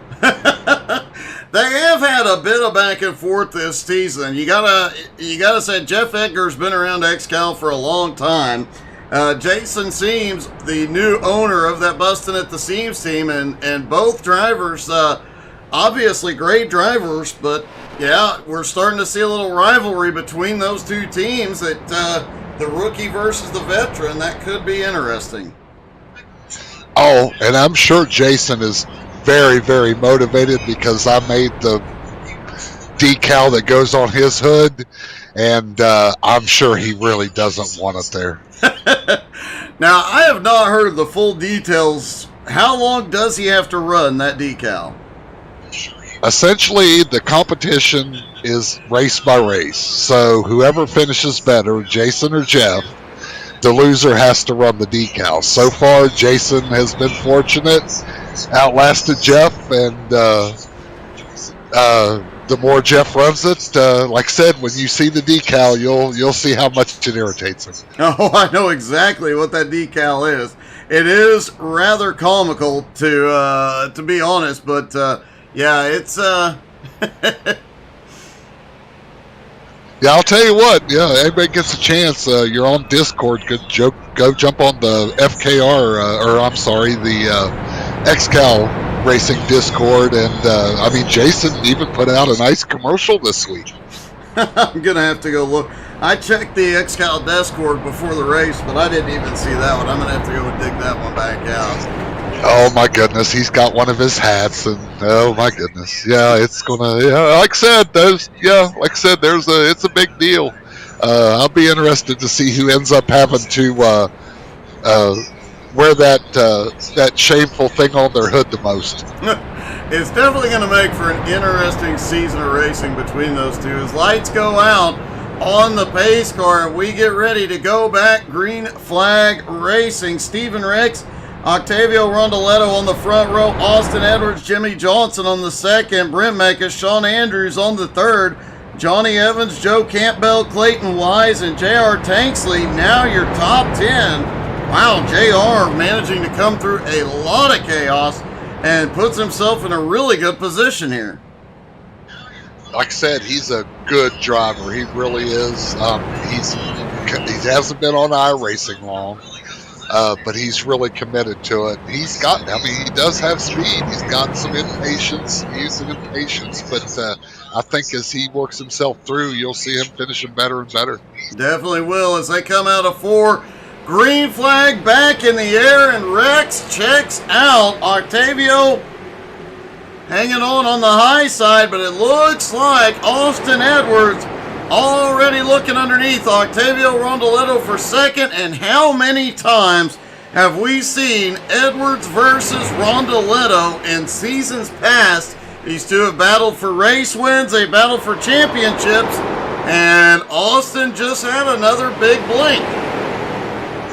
Yeah, I mean, It hasn't been bad though. I mean, it doesn't look like it's black flag worthy or anything like that. But like I said, I think he's stable enough. Like I said, something inside me thinks he's got something at the end that I'm sure Octavio and Lataro now and Goyo are working together to see what they can come up with. And taking a look down at Phoenix from the How to Suck It iRacing blimp. Don't forget, tomorrow night, the Nowski Nation is off, but don't worry, Angie and I are plotting some fun stuff. So you guys definitely, caution is back out. Wow, caution back out, lap 142, JR, Jason Seams, and John Friley all involved.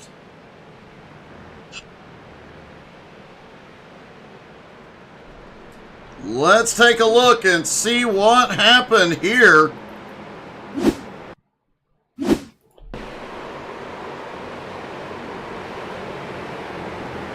Oh, JR just getting loose. Oh!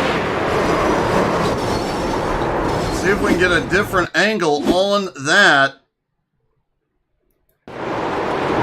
JR in the middle there. Wow. Gets loose and gets a bump from behind. Comes across Jason.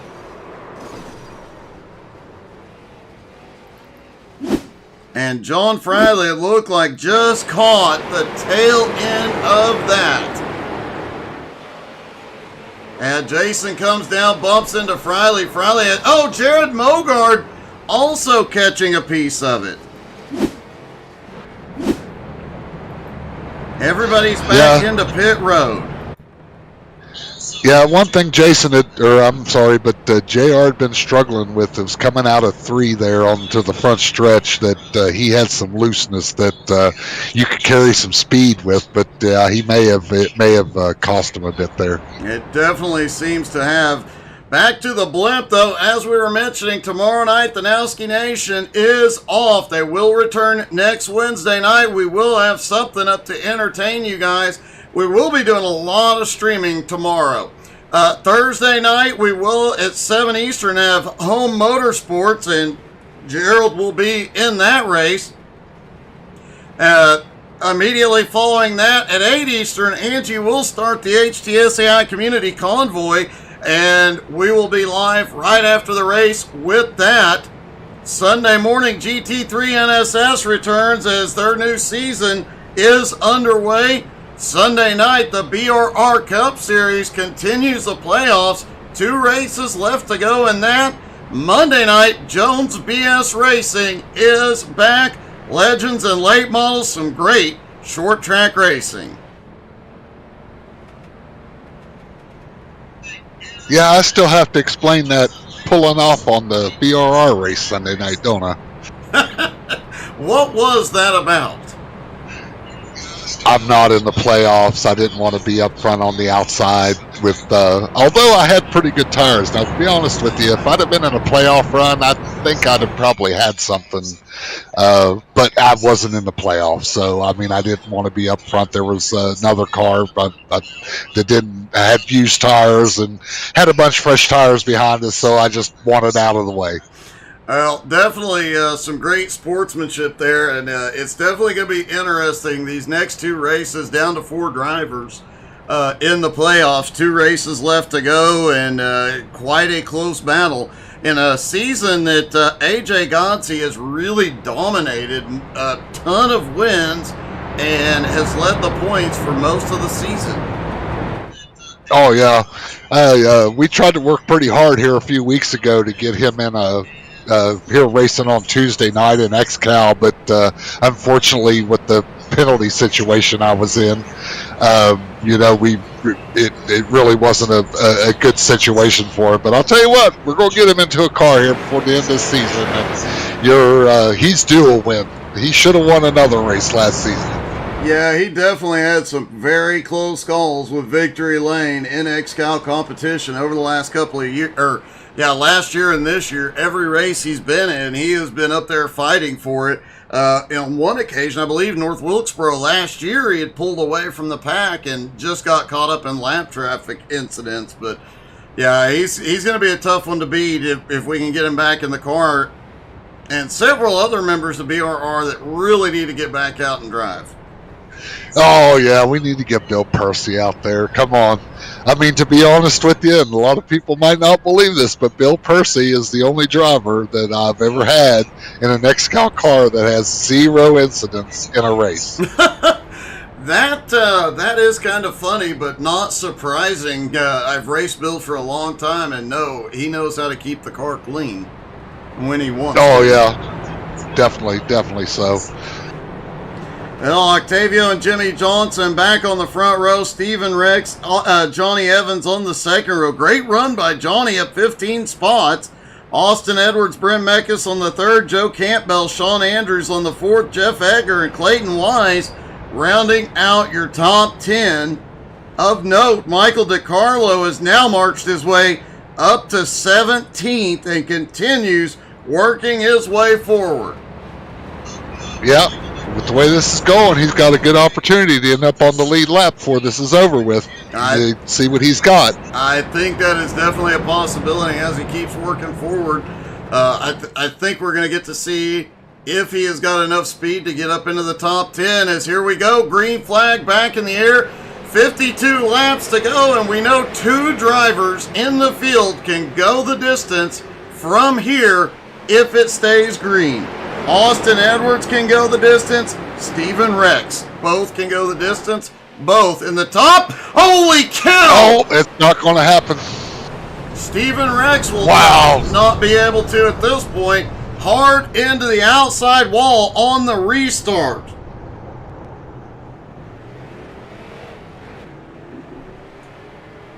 Boy, the caution breeds cautions. Things we were talking about earlier sure has raised its ugly head. Yeah, it definitely has. Let's take a look at this incident.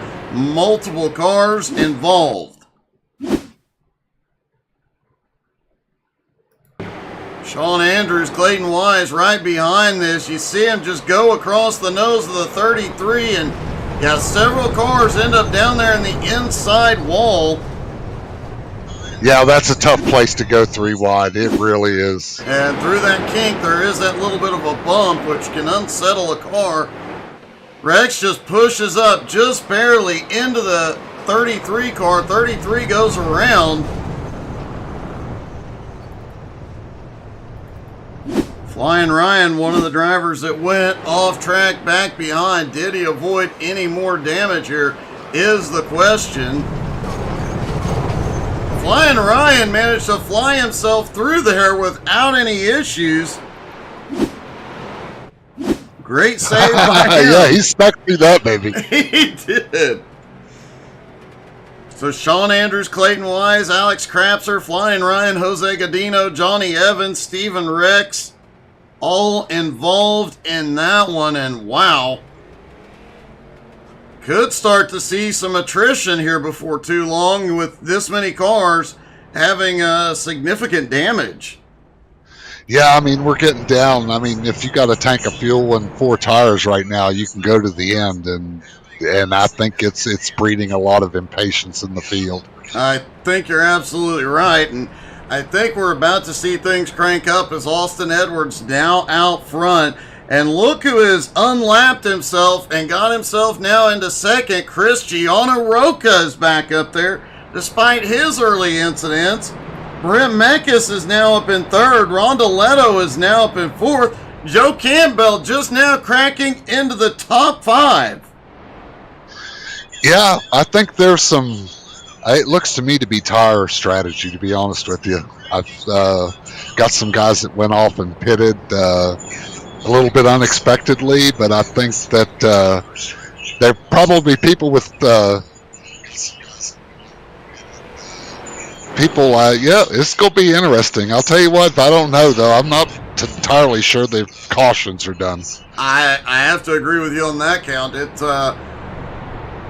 We've seen just everybody's cranking up the aggression at this point. It's getting late in the race, and if you've got something, you've got to show it now. And yeah, everybody's going for it here. Yeah, we're inside the last fuel window, so right now a full tank of gas or enough fuel to get to the end and a fresh set of tires is probably where the advantage lies.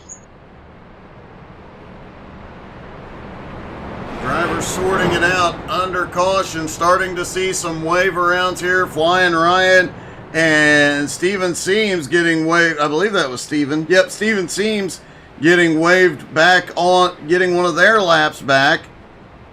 Michael DiCarlo got his. He's one lap. DiCarlo now sits in, let's see, 17th place and is only one lap down. Did the team put some JP5 Navy Joe in that gas tank here? Definitely could pay off if they did. Austin Edwards now in the lead. Roca in second. Brent Mekas, Octavio Rondoletto on the second row. Joe Campbell and Lataro on the third row. Jose Godino and Sean Andrews on the fourth. Frank Klein and Jeff Edgar rounding out your top 10. Clayton Wise lurking back there in 11th. Clayton got caught in an earlier incident, but has managed to fight his way back and has been up in the top 10. That car is pretty tore up, but he is still fighting. Yeah, I mean, as long as this thing stays packed up, you can carry enough aero to stay with the pack. And boy, I'll tell you what, the way this is going is just crazy at this point. It definitely is getting a little bit crazy out there. And as they continue, it looks like we're going to go green in just a moment. DiCarlo did go to pit road, so he is good on fuel and tires. One lap down at the moment, but back in the fight. Continues marching his way forward as Pace Truck about to drop in. Here he goes. Austin Edwards in control. Green flag is back in the air. 45 laps to go here at Phoenix. We've been talking about the points coming into tonight. Yeah, Lataro's recovery has just been amazing. Yep. Considering he got bashed up the way he did at the beginning of the race, to be where he's at is outstanding. Definitely is. Looking at the most valuable driver standings, and you still got King Matthew the Bear up front, but Lataro closing that gap, probably going to go past him tonight. Octavio now in third, Joe Campbell back up there in fourth, Brent Mekas in fifth. Looking at the Rookie of the Year standings, Lataro out front in that one as Austin has disappeared. Well, it looks like he's back now. Lataro leads the Rookie of the Year standings, followed by Jared Mogard, Kyle Terzak, and Kyle McCracken-Martin. How is Kyle McCracken-Martin a rookie? That's one I've been asking all season. Number of starts. He entered the season with the low, I think it was 20 race starts, and apparently he hasn't had 20 race starts. That's surprising.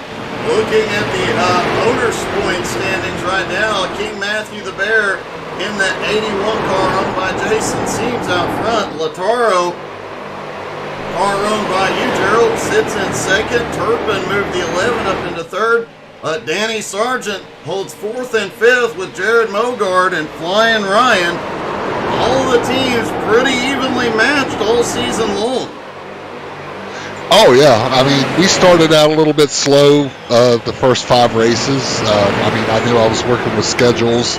I didn't have Octavio in or Lataro in for every race so far this season, but my goodness, when they come out, look what they do. Stephen Rex currently leads the Monday Night Dash for Cash, currently over Noah Carpenter, Brent Mekas, Jared Bogart, and Jeff Edgar. And I have to ask this question because it's been on my mind, but it is a different car out here every, it's a different car, but it's the same track every week. So if your drivers that have been joining those Monday night races, is that starting to show some benefit getting those extra laps out here?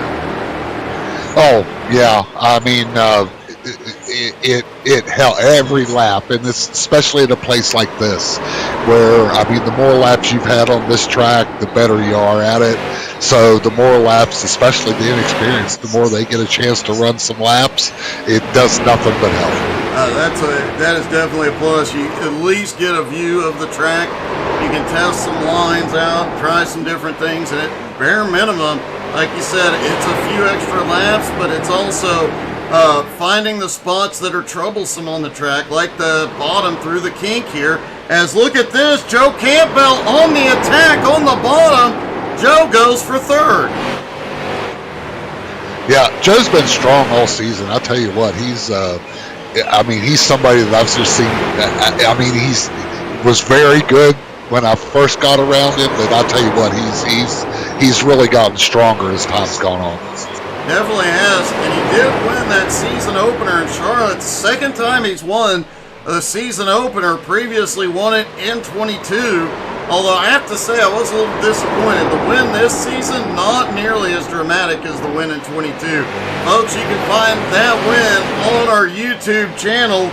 That last 5 laps of 22, that was nuts. Jeff Edgar, Cristiano Roca, both off track, and caution is back out. Lap 161. And I think over the last few weeks, I think this is the most cautions we've had. Jimmy Johnson, Jose Gadino, Jeff Edgar, Albie Hewins, and Michael DiCarlo all caught up in this one. Yeah, we're back to this caution. It seems to be 3-4 cautions. Not down to that point where it's starting to get pretty aggressive on the track. So. Oh, Jeff Edgar. Holy cow. Edgar bounces off the wall into Cristiano. And comes back down. They go through the grass, both of them trying to straighten the car out before they get through, but that kink puts them on the right angle that they come back across. Clip Jose. Jose gets into Jimmy Johnson.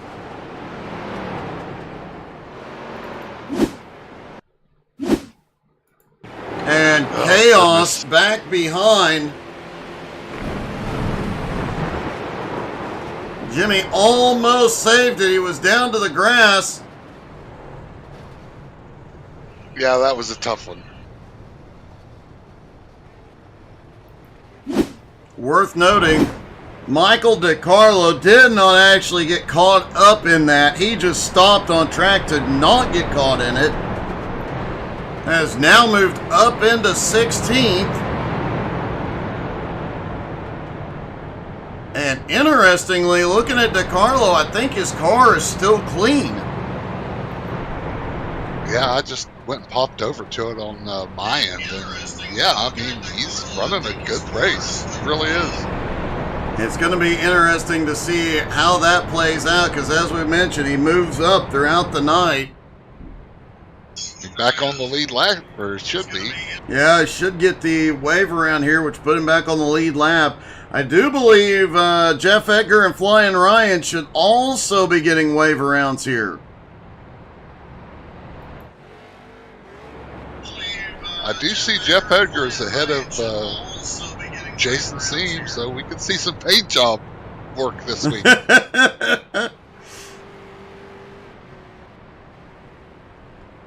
Looks like currently 14 cars on the lead lap, but once DiCarlo gets waved around, that'll be 15th.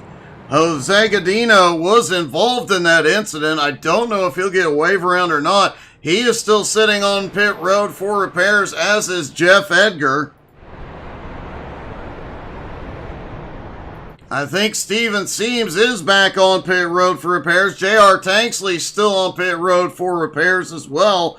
Jimmy Johnson also still on pit road for repairs, as Steven Rex is rolling back out, but significant damage.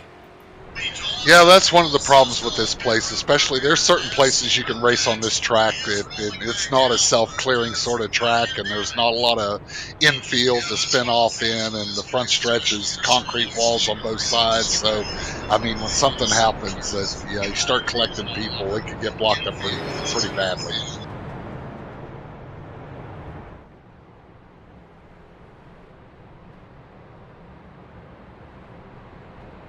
Austin Edwards is back out front, followed by Brent Mekas. Joe Campbell did manage to move into third. Look at this. Frank Klein now to fourth. Crapser in fifth. Rondoletto, Sean Andrews, Lataro, Albie Hewins, Johnny Evans round out your top 10. Johnny Evans having to come back tonight after being caught in a couple of incidents. Yeah, I mean, it really looks like, I mean, even if you bang your car up a little bit, with all the cars banging on each other, some of the body damage has become a little bit irrelevant. I think you're right there. I think we're seeing some of this damage just not mattering as much, and it may also be a part of the fact that so much of the field has been caught in an incident that almost everybody has got some amount of damage here. Oh, and worth noting, we've been talking about it, Michael DiCarlo is back on the lead lap, sitting in 11th. Yeah, that could be the night you take advantage of the situation that you're in. Situational driving. He's doing a great job of it so far. He definitely is. As we get ready to go back to green, Austin Edwards, Brent Meckes, Frank Klein, Joe Campbell, and Alex Craps are your top 5. What a mix of drivers in this top 10 now. Oh, yeah, and I think we got different sets of tires. We got different amounts of fuel. We got some stuff going on here. It's definitely about to heat up. Just over 30 laps to go as green is back in the air. Austin launches away, and it looked like Meckes got a little bit of a slow start back behind. Frank Klein was almost pushing him into turn 1. Yeah, they're getting pretty rowdy back. Yeah, they're getting rowdy up there. Yeah, they are. Joe Campbell holding on to third, but now has Crapser right on his bumper, and they were trying to get 3 wide into 1 and 2. Back mid-pack, they are 3 wide, as Stephen Rex trying to fight his way back toward the front.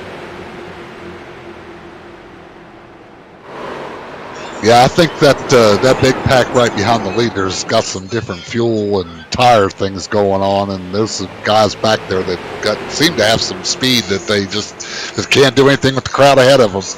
Definitely not. This thing is, man, it's been an interesting night all the way around. Over 100 green flag laps and a successful green flag pit stop, but then lap 104, everything broke loose. We're 3 wide into turn 1 again. Yeah, this is getting crazy.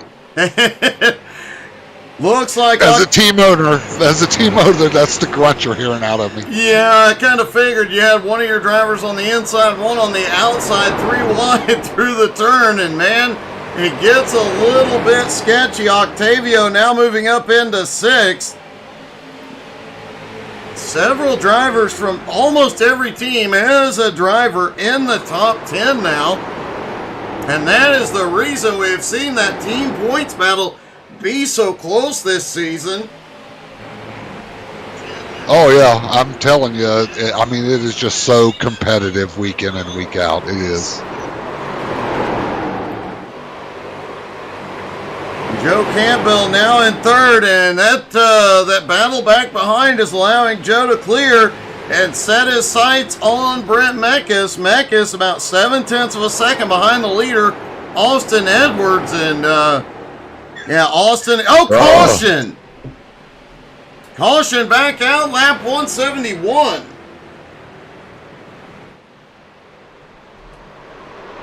Let's see what happened. Looks like Steven Seams involved in this one. Coming out of turn 4, Seams, gets into the wall and comes across the nose of Jimmy Johnson. And they meet again at turn 1. Jimmy had been running top 5 all night until that previous caution. Yeah, I mean, that's the tough thing about being in XCAL, man. You can have the best car in the world, but boy, when you get in traffic, the quality of the drivers back there and the competitiveness kind of takes over, and yeah, you got to be real careful. Definitely a bad turn for Jimmy, who is, like I said, every race this season has been in the top 5, now sits back in 14th, and the car has significant. What the heck is going on? The 26 underneath of him just looked like John Friley just completely lost control of the car there for a moment. Got down on the apron, maybe it just got into the marbles and sent him around. Oh yeah, once you get out of the lanes, I mean, you're taking all kinds of chances. I mean, you could, you hit those marbles, or you touch the grass, you do something along those lines. It's real easy for the car to get loose if you got it under any power. Well, folks, while we're under caution, we're going to take our final commercial break. Don't go anywhere, folks. When we come back, we are taking you to the finish.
Ladies and gentlemen, we are back, and now it is time to run to the finish. Just under 25 laps to go here at Phoenix. And as we've mentioned all season long, that one big change this season at 10 laps to go. There will be no more cautions.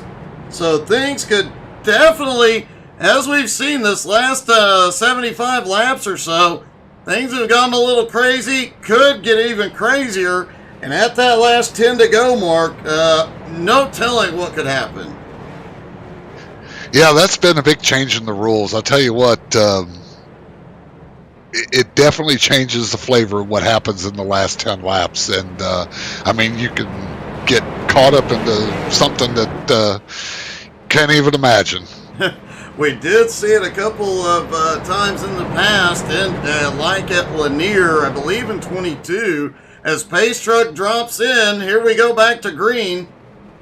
Green flag back in the air, 23 to go at the line. And like I was saying at Lanier, I believe in 22, at 4 to go, a bunch of chaos broke out. No caution came out, obviously. At that point, it was 5 laps to go, no caution, and things just went haywire as they're about to their 4 wide in the kink. Oh my God, 5 wide, huh? Whoa. That got a little bit crazy. Austin Edwards dropped back to 4th. He did go into pit road. So he is on fresher tires, looking underneath Frank Klein. Brent Mekas, though, out front with Octavio on the bumper. Johnny Evans back and forth. Frank Klein now 5th. Cristiano Roca and Lataro 6th and 7th. Alex Krapser in 8th. Sean Andrews back up in 9th place. And what a run for Sean tonight. Finally, could we see the turnaround of Andrews' luck here? He's been looking good all evening. He's been fast. He's been up front. You know, I wish him nothing but the best as far as digging this one out.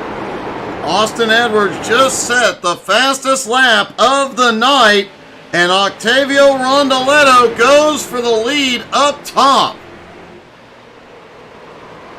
Yeah, I have noticed that second lane has the marbles are kind of cleared out of it, so there's got to be a little bit of grip there. It's definitely working for Octavio at the moment as they come out of 4. It gets the nose ahead. You have that momentum advantage up top, but as you mentioned, the marbles could cause you some problems. Austin Edwards and Frank Klein lurking right behind, just waiting for an opening here. I'm sorry, that is Johnny Evans on the bumper. Frank Klein back in 5th, trying to reel him back in. Lataro now clearing 6th. Krapser into 7th. Roca 8th. Joe Campbell now back into the top 10 in 9th. Joe marching his way forward. Sean Andrews right behind in 10th. Yeah, this pack at the front, I mean, the way they're racing together, it wouldn't surprise me to see some of these guys a little bit farther behind start reeling them in a bit. I think you're absolutely right. Stephen Rex in 11th, Michael DiCarlo in 12th. They are starting to reel in that top 10. Rex has damage. DiCarlo does not. Carlo definitely has a bit of an advantage, and what an impressive run out of Michael tonight. Yeah, I'll tell you what, he was, 3 or 4 laps down earlier, and he's his patience and keeping his car clean, man, it's worked out in his favor. It definitely has. That car is starting to close gaps on everybody ahead. Albie Hewins also was a couple laps down earlier, now into 13th and back on the lead lap. Clayton Wise still holds on to 14th. Flying Ryan, the last car on the lead lap, in 15th. Jimmy Johnson, unfortunately, still on pit road as we are battling 4 wide up front, four cars battling up front for the lead. Frank Klein has almost caught him. Lataro, Krapser, and Joe closing the gap. Yeah, I got a feeling this is going to get really, really close. We get inside that 10 laps and there's no cautions left. I mean, we're so close to it right now that, I can see this thing getting down to the last 3 or 4 laps and just being a heck of a horse race. Well, they can, even within that last 10 laps, they still can get penalized, so don't expect them to just turn the guy in front, but, rattling his cage, definitely a possibility. Yeah, man, Octavio's showing a lot of strength there up on the top. That upper line seems to stabilize some. It looks like the marbles are out of it. Man, it's giving us some good racing. It definitely is. Johnny Evans moving up there. Now Frank Klein moving up there. The more cars that are up there, the more rubber gets laid down. They're going to get more and more grip up there. And with 15 to go, can they get enough grip laid down to make that high line go? As Cristiano Roca has had a problem and caution is back out. Lap 185. There's going to be a lot of good YouTube shorts out of this race. Make sure you're following us on YouTube, folks. Yeah, I've already got a call into the paint shop, and I got a funny feeling we're going to have a few cars to get back together. I think so. Let's see what happened to Roca down on the bottom going into turn 1. I believe that was Sean Andrews on the... Roca tried to keep it off of Andrews, but yanked it a little too low. Car breaks loose, and he slams into the back wall. Oh, yeah, that's a tough one. John Friley tried to avoid this incident as guys were checking up and moving around, and Friley just turns it hard left through the grass. I think he thought it might have been the rally course. There is one of those here somewhere. Yep, in the infield. Yeah, it's probably my least favorite of the rallycross tracks in iRacing, but it is one of the rookie rallycross tracks, and it is definitely interesting. Octavio in the lead, Brent Mekas second, Austin Edwards in third, Johnny Evans in fourth. And folks, this will be the last caution of the night.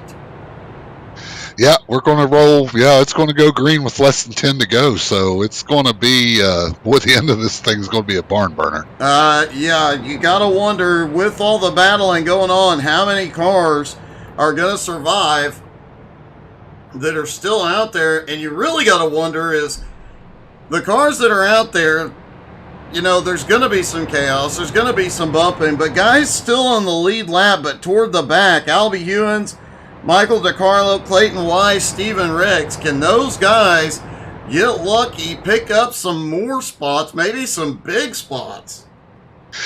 Yeah, I mean, there could, yeah, like I said, yeah, going green with no option for a caution is going to give some guys some opportunity to make up some spots, especially so they've been racing so close all night. DiCarlo, Albie Hewins, Cristiano Roca all on pit road. I'm guessing right sides at least. And I think Roca took some repairs, and I think Albie took 4 tires. So, yeah, this multiple tire strategies going on out here. In the top 10, Frank Klein last in on lap 150. Same with Brent Mekas. Austin Edwards, 173. Octavio, 163. You know, just a variety. Every pit stop, one or more drivers in the top 10 has been to pit road. Yeah, and we got some guys rolling. Looks like Ryan's back on the lead, like going to be back on the lead lap. And I'll tell you what, I'm not sure I could say that the top 5 cars will be in the top 5 at the end of this thing, the way it's been racing out. Definitely, that could be the case. Folks at home, if you got a favorite driver in the field, don't forget to drop in the comments. Let us know you're cheering for. Don't forget to hit like, follow, subscribe, and most importantly, share. Make sure you're following on Facebook, Twitter, Twitch, Instagram, and YouTube. We'll have a lot of great content coming out from this race this week. Don't forget to check out the XCAL Racing web shop and get some gear for your favorite race driver, xcalracing.com/shop. Here we go. We're about to go green, and we will not see another caution here tonight. Had to check the lap count to be 100% sure on that. Yeah, I got Aaron in one ear, and that's what I'm hearing. Well, this is about to heat up. It's about to get dramatic. Who will make it to the end? Who will be in victory lane? We're going to find out 10 laps from now. Pace car is in. Green is back in the air. They are away. Octavio, a big push into turn 1, and they're looking 3 wide as Austin Edwards goes to the bottom. Boy, this is what we wanted to see at the beginning of the race, was Austin Edwards and Octavio going at it for a few laps. And now we're going to get it for about 10. And, man, this has been a battle we have seen played out multiple times. It's hard to say. Austin does have the fresher tires, but only by 10 laps, and a lot of those were under caution. Austin getting a big push from Brent Mekas down into 1. A lot of battling out of turn 2, back behind several cars. Michael DiCarlo in the top 10. We saw that he got tires earlier on. He's currently sitting in 10th. 11th place, Sean Andrews is losing ground, and all the cars back there have damage. Top 10 has a breakaway. Yeah, they got a bit. I'll tell you what, we get down into these last 5 laps, I'm going to tell you, there's going to be some harder racing going on. I definitely agree. Austin now has the lead. Brent Mekas battling Cristiano Roca. Mekas has the older tires. Roca has that high line. He's been working the last few laps. Johnny Evans looking at his best finish of the night in 4th. Yeah, somebody that I'm not even familiar with. Is this his rookie race? I don't know. Double checking. I don't believe this is his rookie race. He's only been here for a couple races this season.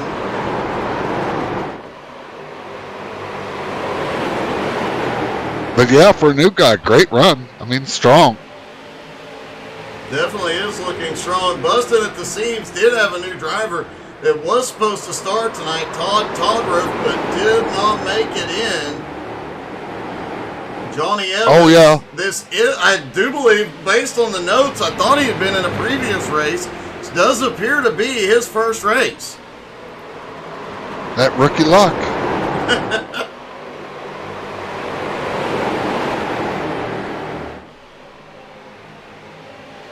Austin Edwards still leads. 5 laps to go. The battle is on, back behind.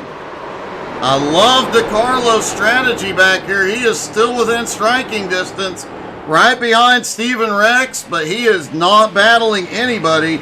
He knows there's going to be some chaos out here before it's all said and done. Austin Edwards is starting to break away. The battle, though, is for second on back. Yeah, there's a couple of bunches of cars back there. They seem to be racing hard and clean, so man, we're getting down to it here, so let's see what everybody got left. Joe Campbell giving a big push to Lataro down the front straightaway, trying to help that outside line get going. Frank Klein looking at his best, potentially his best finish of the season as well, running in the top 5.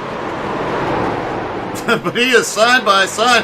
It's going to come down to a photo finish for some of these positions in the top 10. Oh, there's no doubt. I mean, they're this is something. Austin Edwards still pulling away 0.7 of a second as these battles continue to rage back behind. Mekas and Rondoletto still side by side. Johnny Evans lurks right behind. Then it's 4 cars battling from 6th, 5th on back.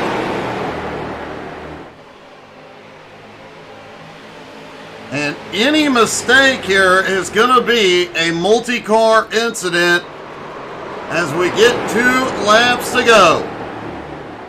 Yeah, they're still dogging after it. Everybody goes at it. Austin Edwards has a 3/4 of a second lead. Off into 3 and 4. Yeah, really taking advantage of that fact they're racing too wide behind him. Big wreck on the out of 4. White flag is in the air. One more time to go. Frank Klein involved. We'll take a look after the finish. Austin Edwards out front by 0.8 of a second over Rondoletto and Brent Mekas. And a big help for a lot of drivers back behind. But out of turn 4, Austin Edwards does it again. He wins at Phoenix. Brent Mekas comes home in second by 1/100th of a second. Octavio coming home in third. Johnny Evans 4th. Alex Crapser in 5th. Joe Campbell in 6th. Steven Rex in 7th. Michael DeCarlo coming home in 8th. Albie Ewan in run. Yeah, it was a great run. Albie coming home in 9th. Flying Ryan manages to pull off a top 10 here despite all the incidents he was in earlier in the race.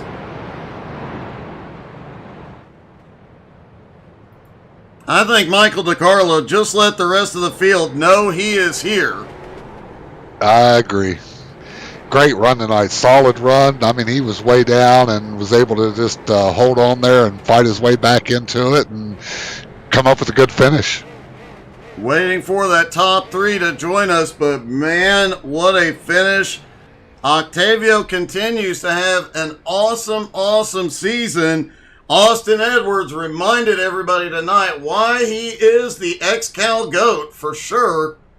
What a comeback he has had here tonight. Yep, he had them extra laps. I think, like we were talking before, he had the extra fuel and he could play out the tire strategy and was able to pull it off. Definitely was. Brent Mekas, what a run for him as he comes home in second. Another great run for that team as well. Looking through the top 10, it looks like every team has at least 2 drivers in the top 10, and it looks like we have got all our drivers ready. Let's start with third place, Octavio Rondoletto, and since he's your driver, Gerald, you interview him. Great job tonight, man. You struggled a little bit with your qualifying, but boy, I'll tell you what, when it came down to race time, you really laid it down. Great job tonight. Tell us how the race went. Hi Jerry, hi Doug, hi everybody that is watching the race. Yeah, I struggled a lot in the qualifying. We had a contact in the heat race. We definitely were not the fastest today, but another podium. We had a lot of points, and that's important for the team championship, for the owners championship, and then we need it. You know it, Jerry. And I'm happy with the end of the race. I want to congratulate to Austin for the win, Brent for that finish, because that 10 laps in the end were amazing. Excellent with clean driving, without touching, and that's excellent for the league and for us. Yeah, man, great job tonight. I tell you what, Lautaro had some tough luck early, but he really came back, but kind of got caught there at the end. So yeah, it was a great night for the team. Congratulations, great run. Yeah, Lautaro had a lot of problems in the race. He did nothing wrong, I think, but he was collected in some point by some people. But we have to think in the next race. A lot of things happened in the race, and we have to check this out. 10-4, man, great job, great run. Thank you so much, Jerry, Doug, and I want to greet all the team, Ferrari Sports, Flaming Karma, you, and all the people that is watching the race. Stay tuned and see you in the next week. On to the next one, buddy. Octavio coming home in third. Brent Mekas coming home in second. Brent, man, you started back in 13th. You got a workout tonight, back and forth and avoiding chaos and even caught in a little. I did well to stay out of it. Those last 2 cautions killed me, though. I think I had something for Austin earlier on when it was just me and him that broke away. But then I was on old tires and they took me, so the GOAT got to win another XCAL race. Well, he did, but you definitely, like you said early on, you two broke away and you made him work for it tonight. Yeah, and me and Octavio had a really good battle there. It was nice and clean. We ran it next to each other for I don't know how many laps there at the end, but neither of us were going to give an inch. Well, man, you and your team have been on the march all season long. A great start to the season. And as we go into an off week, your team gets a little bit of breathing room. But, man, back to fighting. Yeah, Fastlane's making it real this year. Got a good shot at this, breaking that team championship streak that the Joe's Racing Aces has. So we're going to go for it. Hopefully we got a good team, work on our setups together. We had really good setups for this race. A bunch of us got wrecked out, which kind of sucked. Or you'd probably seen about a good 5 of us in the top 8. Well, man, a great job tonight. I know you're worn out, but any team or sponsors you'd like to thank? Yeah, I'd just like to thank Jeff and Fastlane for taking me on this season. You, Doug, for putting on these great broadcasts. The web shop, again, go get your bucket at the web shop. And all the rest of the sponsors. I'm kind of worn out. You have a good night, guys. I hope everybody stuck around and saw that, and that was fun. It definitely was. Great job tonight, buddy. Thanks, man. Have a good night. And finally, from Victory Lane, once again, Austin Edwards back in Victory Lane after a black flag early on in the race. You know, Doug, it feels like I was just talking to you yesterday. It does seem like we just spoke, doesn't it? Yeah, it does, Doug. That was definitely a wild race. Had a little help from Chris Johnson as a crew chief this weekend, and unfortunately hooked me up with some terrible internet to fire off the race and started blinking out, got the black flag, but got lucky there towards the end, got a caution flag in our favor, and then I was informed that if I didn't win the race, I had to buy dinner tomorrow night, which probably would have considered like steak or something, so that was my ultimate inspiration to drive it to the front, and luckily it worked out, and now I don't get to break my bank account. That is always a plus. I know you're not running a full season, but man, when everybody calls you the GOAT and you come out here, you're not here every race, but the races you're in contention or you are back in Victory Lane, it definitely proves you've earned the nickname. Yeah, Doug, you know, this league is something interesting. I mean, you saw me run Lanier a few weeks ago and ultimately had the speed, but luck wasn't on my side, and I thought we were going to have the same case scenario today, but luckily the tables turned, and I didn't want to buy dinner, so it all worked out. Well, you can buy me dinner at any point, I'm just saying. Oh, absolutely.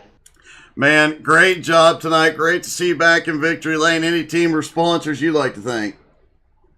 Oh, as always, I got to thank the guys at EHP Racing. You know, we're not much of a team in XCAL anymore, but I still got guys helping me out week in and week out. Big thanks to Chris Johnson for the terrible Wi-Fi, and thanks to you guys for putting on the show.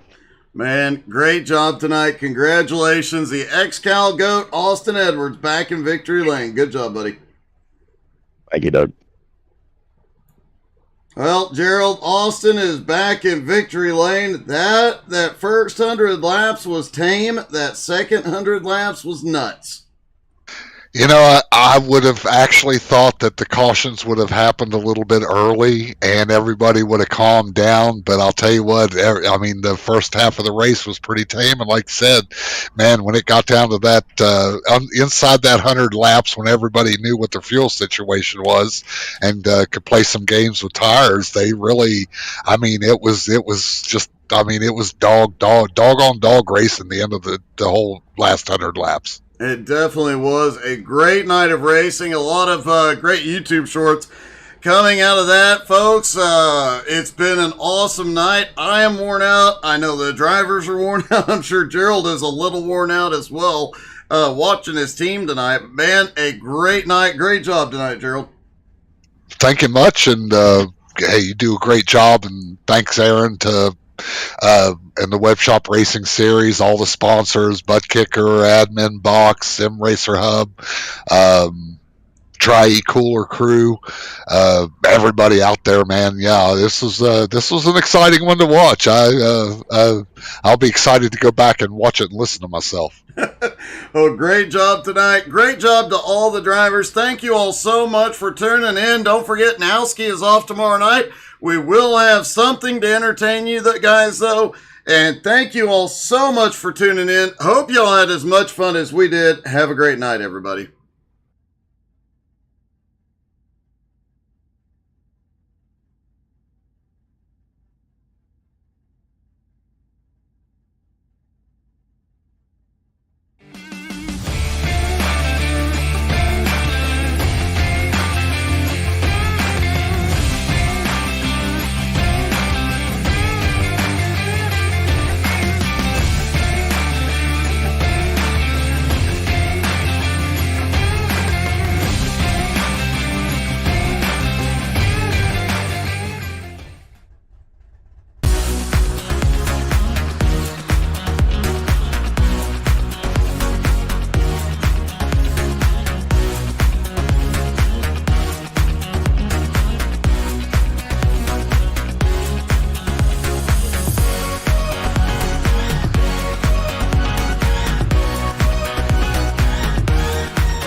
Wow.